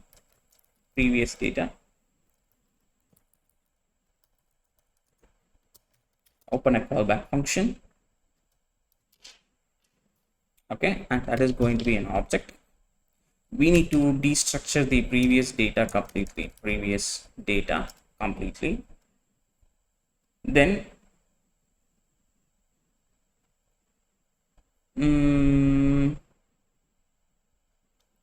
comma, and then I need to open the name field, get the name field, then you need to supply the value of it. Save the changes. Now if I get the sample data, you can see whatever the value I'm typing inside, I can able to see, but the input field can't see it because I haven't added the text color.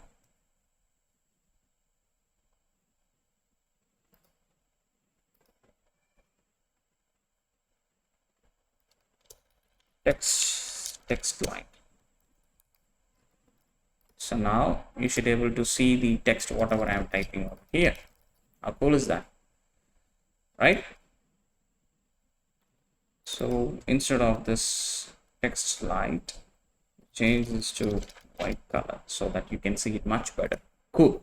So now we can able to see, and now we have all the data. It's updated in a single handle in a much better way just by using a single event and using a single state. Now I have all the values and everything. All I have to do is to push it to our Firebase. So let's get back to our browser and log in into firebase.google.com. and go to the console over here, log in with your Gmail if you're using it for the very first time. So create yourself a project, right? In this case, I'm going to use my old project itself, right? So if I go here, so what I'm going to do is, to keep it clear, I'm going to delete this complete collection, delete it. So far we don't have any messages over here, right? So once you opened your project, all you have to do, this is how you will be navigated over here, and here you should be able to see these options, right? So you need to choose what kind of web app that you are going to create, that what kind of app you are going to create. In this case, we are going to create a web app.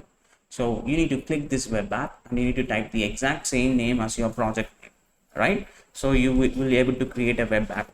Once you're able to create a web app, then you have to come back to the build and you have to go to the Firestore database. Then you should click the get started option at the top left corner over here. Once you click get started option, it will ask you to choose the what kind of database that you need to create, production or test mode. Don't choose the test mode, it will be deactivated immediately after 30 days. Choose the production mode and click next.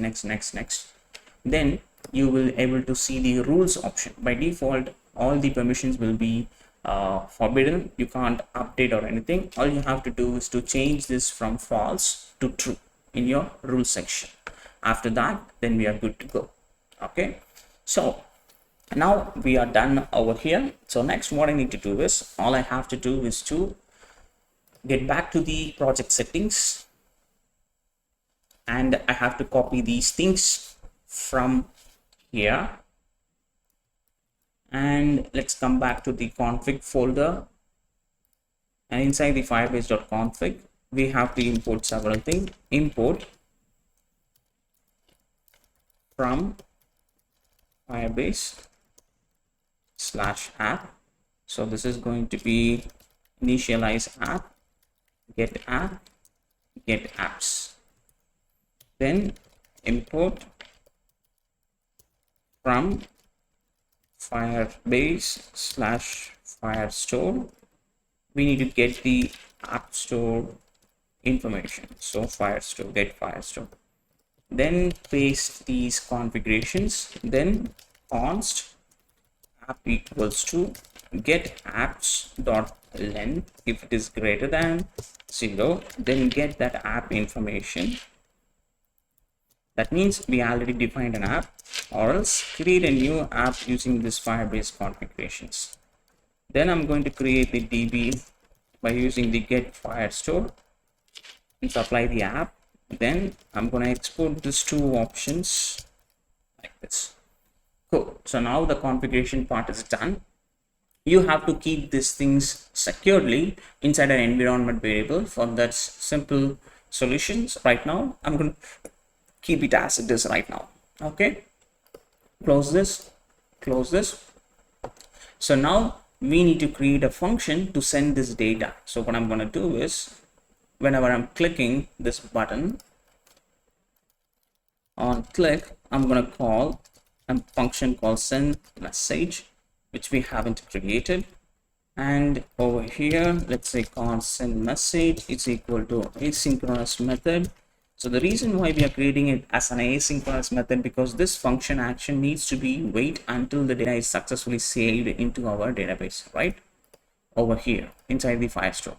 So before jumping into adding the details, click this option to go to the official documentation and go to the build and click the Firestore.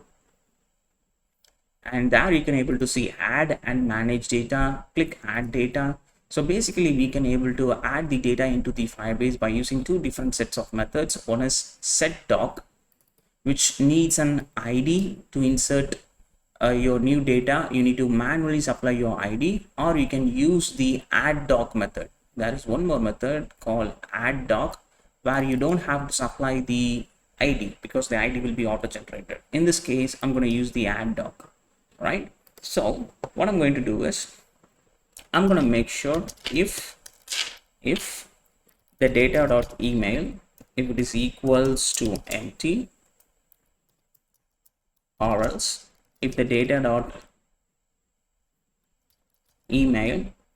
is equals to Now then I need to throw an alert which we haven't created, then, or else if we have something to send, I'm going to send the data. Await add doc. So let's import the Firebase. Import from Firebase slash, so which is going to be Firestore. Now it should show that suggestions. Yes. Okay. Add doc. Open it. We need to get the collection object. So where we are going to send it to the DB. So we need to import the DB object from our /config /firebase config. Let's import the DB object which we exported from there. Then give the collection names as messages. Okay, then you need to supply the data. So the data, which is nothing but our data object, data state. So I'm going to destructure it and I'm going to supply it to the collections over here. If everything is successfully done, so we will get the dot then object. If something wrong, we'll get the catch. So if there is any error is happening, open it. Then here we'll throw that alert message. If everything is fine, we'll get that success. We need to throw that alert message. Okay, so let's make sure there is one way to find out whether this function is working or not. So all we have to do is to hit the save option. So far there is no mistakes, and if you go to your Firebase method, refresh it, you should, if you are getting the data over here, you can see we have the messages and we can see the new object and you can see the data whatever we returned over here, which means everything is working fine. So now all we have to do is to create a new alert and throw that alert message like the data is successfully saved, something like that. So that's what we are going to do next. All right then, so now what we have to do is to, let's jump back to our app.jsx, so the place where we have to bring the alert section. So either we can keep the alert section inside the app, or we can keep it inside the contact section. So where we have to bring the alert, so the place where we have to bring the alert is just I'm gonna keep it over here itself. So let's say it's the toast alert notification. So I'm gonna bring the alert. Okay, so let's make sure that is imported properly. Alert, it should comes from the, so alert, where is that alert? Okay, so let's move into the alert right now. Okay, so what we have to do is, so basically for this alert needs to be displayed in a different look, right? In a different look for different statuses, like danger, success, and warning. For each and every status, we need to display it in a different colors. So for that we have to create an object. So I'm just going to copy and paste that objects over here. So status is the prop and the message is the message we need to display it inside, right? So here I'm gonna bring, so for the success, the background color I'm gonna use this, border color I'm gonna use this, and the text color is this. For warning, these are the colors. For danger, these are the colors. So based on the status, what we are receiving it inside, and we are getting that from this object, and we are storing it inside the config informations, right? So now we can make the styles according to it. So here I'm gonna import that animate presence and the motion. So let me delete this motion, don't do. Okay, so basically this division, it's going to be fixed on the top right corner. So use the dynamic string literals objects. Okay, so we need to bring it on the top right corner, right? So let's make it as a fixed position. So fix it, then it should be in the top 12, then right 12, then px3, py3, rounded empty border. Then we need to add the border color, right? So border, oh sorry, not config dot border color, then width is going to be auto, and overflow it's going to be hidden, and backdrop blur it's going to be medium. So save the changes and let me enable the word wrap.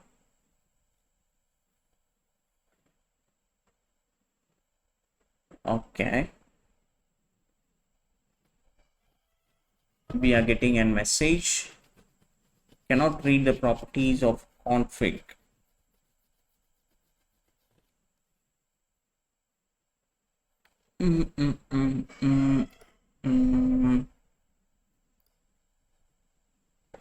Okay, because the status is, we haven't sent the status from here, right? So let's apply the status, and let's apply the status success for the time being.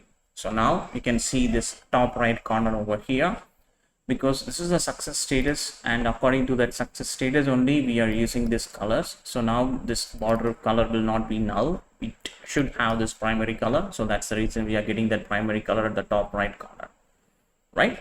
So then what we have to do is, inside this we need to display that message. So contact, and here in the message property I'm just going to say thanks for contacting me, save it.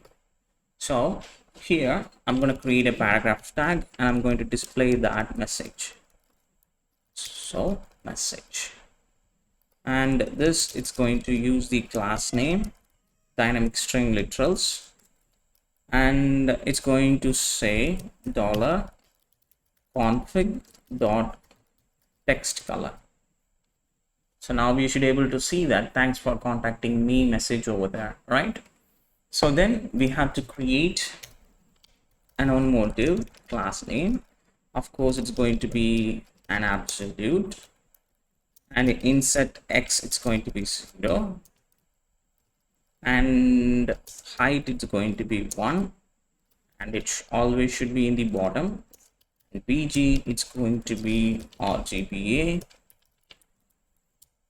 255 255 255 0.5.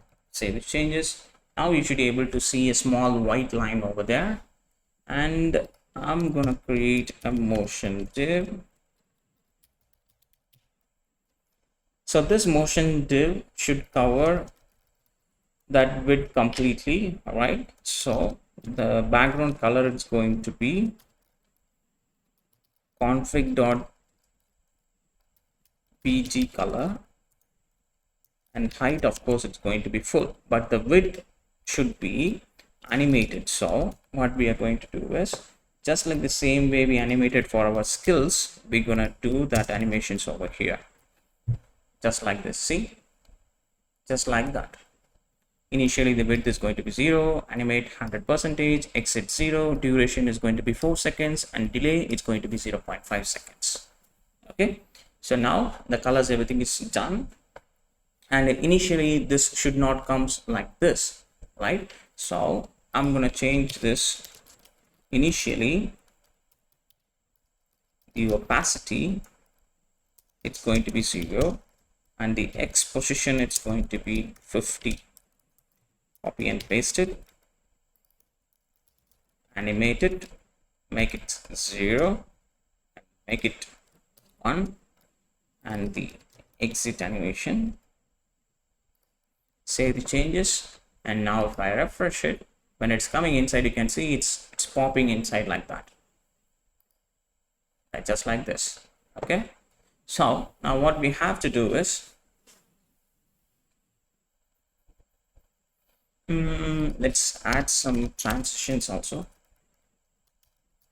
duration 0.5. Oh, that's too slow. Nope. Transition, without transition, that looks good. Okay, so now we have our the alert completely, but the alert should be performed based on the states, right? Because we are hard coding the status and the message. So the status and the message needs to be dynamically updated. So what I'm going to do is I'm going to create an different states now. Over here, use state alert, and it's going to be an object. So inside this is alert, by default it's going to be false. Then message for it is going to be empty string. Then status, it's going to be initially. Now save these changes. Okay, so here I'm going to cut it and I'm going to wrap it with the animate presence, and I'm going to say if the alert.isAlert is true, then I'm going to display this alerts. Over here I'm going to send the alert.status, and this message, it's going to be alert.message.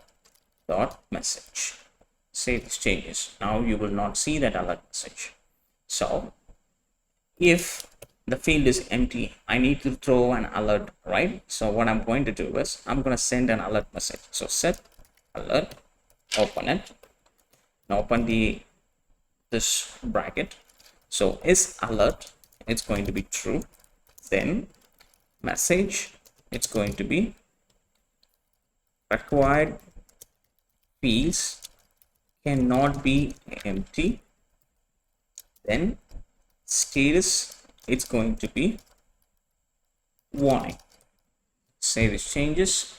Now if you try to hit the send option, you should be able to see that message with that color, and it should be removed with a certain time. So to do that, what I'm going to do is I'm going to say set interval, and over there we added 4 seconds for that loading animations, right? For this loading animation. So I'm going to keep that same 4 seconds over here, and I'm going to copy this. I'm going to paste it here, change this to false, bring back this message to empty, and this status to null. Empty spelling is wrong. Save these changes. So now if I click this, refresh it, click it, it's coming inside, and it will go back, right? It's working perfectly as it's supposed to be. So now I'm going to copy this and I'm going to paste it over here, true, and I'm going to send the messages. Thanks for contacting me, and this is going to be success. Save these changes and copy this, and I'm gonna send the error message over here.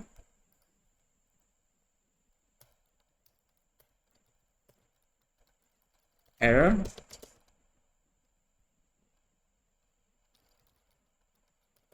and let's print that error message over here, error dot message, and this is going to be danger. Save it. Now let's try it.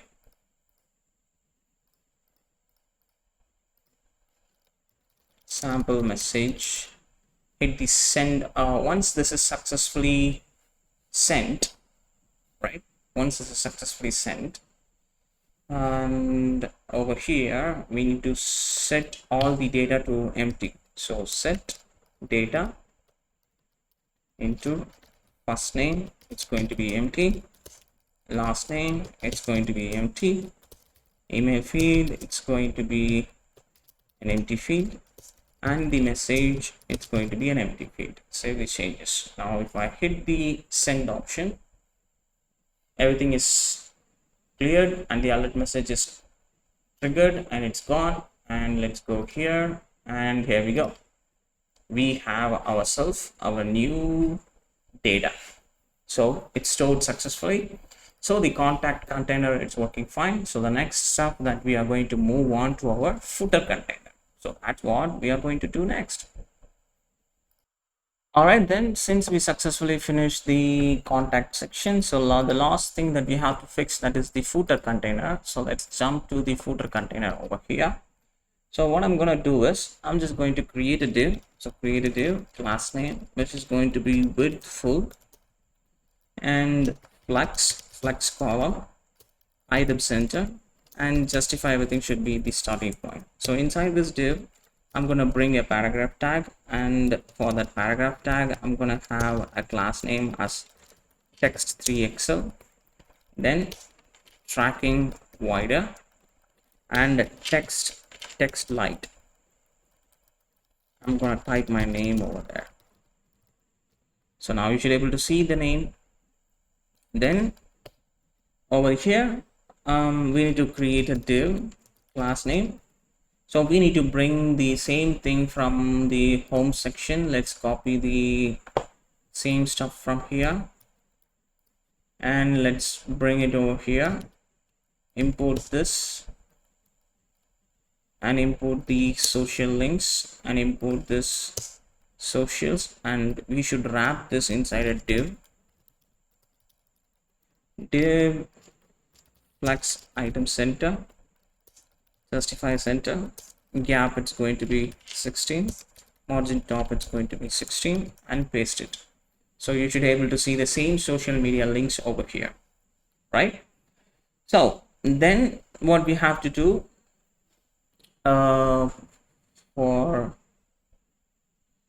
so we need to increase the margin a little bit. So margin top it's going to be 12, so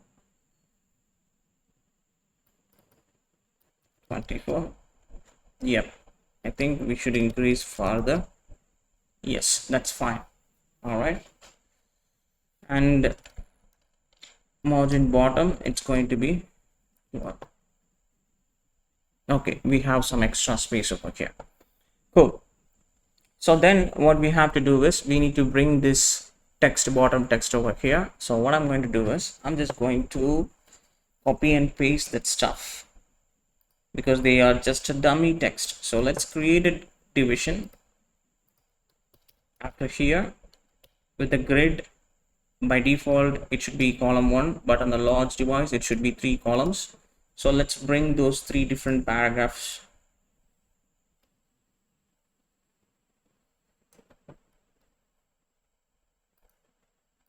All right, so let me bring those paragraphs just like this: paragraph 1, paragraph 2, and the last we're going to create one more division, and we have 3 different sub paragraphs inside to display the contact details over here, right? Just like this. Cool, right? So that's look perfectly fine, and the styles and everything, it's working perfectly as it's supposed to be, looking good. So now all we have to do is to make sure it's working fine. Home, it's moving. Okay, cool, everything, it's working as it's supposed to be, right? That's looking so sick. So one and only thing which is remaining, which is nothing but our particles. So for this we are using this React particles, this one, React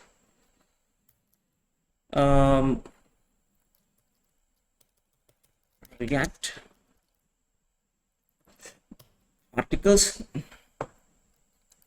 React TS particles, this one, these two, TS particles and React TS particles.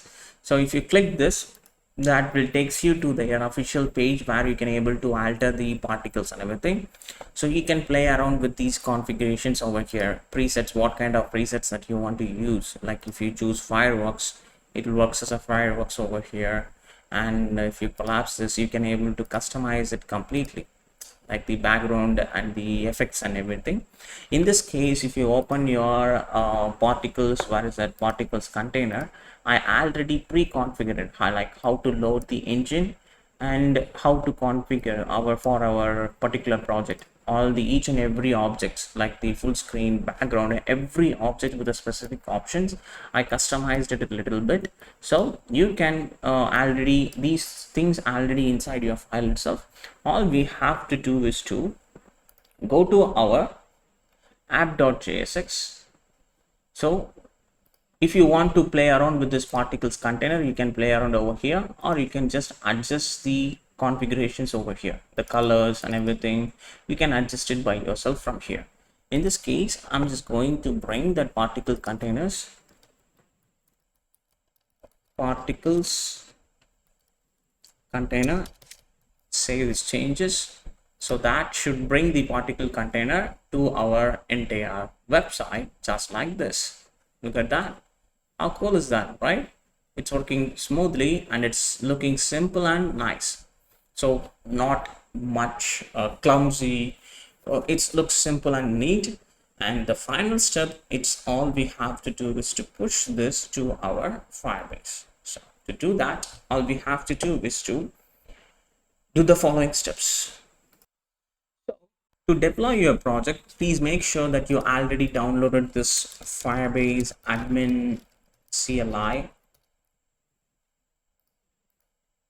Firebase admin tools npm. This one, Firebase tools npm. Make sure that you installed it globally by running this command. So then you need to open a new terminal and you need to log in yourself with your account, Firebase login. Okay, so you need to log in yourself with your account. In this case, I already logged in with my account, even though if I hit enter, it will shows I already logged in with my account. So all I have to do is to say Firebase init.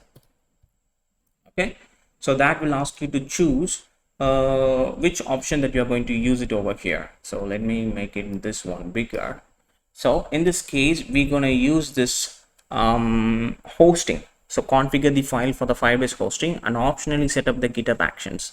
So I'm going to choose this option, enter, press the space and enter.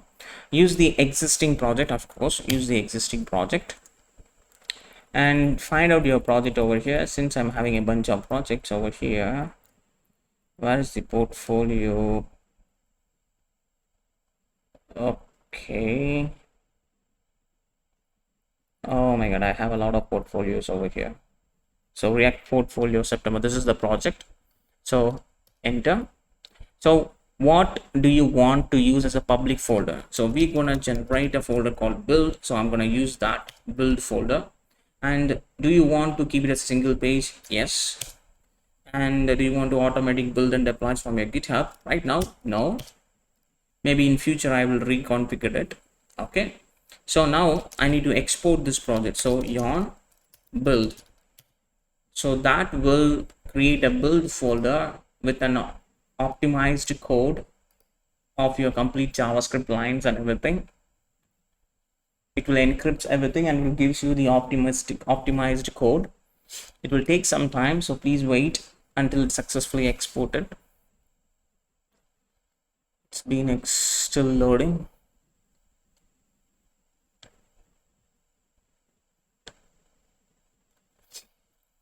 All right, so it's successfully done. Now inside this build folder, you have the CSS, JavaScripts, all the files and everything is encrypted. Then now all we have to do is to Firebase deploy.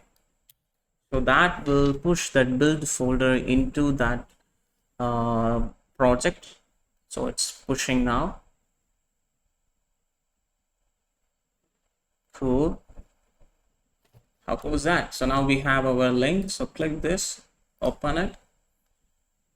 Here we go. So you have yourself a live portfolio deployed directly into your Firebase in a working condition. So let's check it out whether everything is working fine or not. Testing from live domain. Hit the send option. So here we go. Thanks for contacting me. Alert message, it's being triggered and it's gone perfectly. And if you go and check here, we have ourselves a new message, testing from live domain. Cool. How cool is that, right? So everything is working fine and you have yourself a live domain and which is successfully deployed in the online.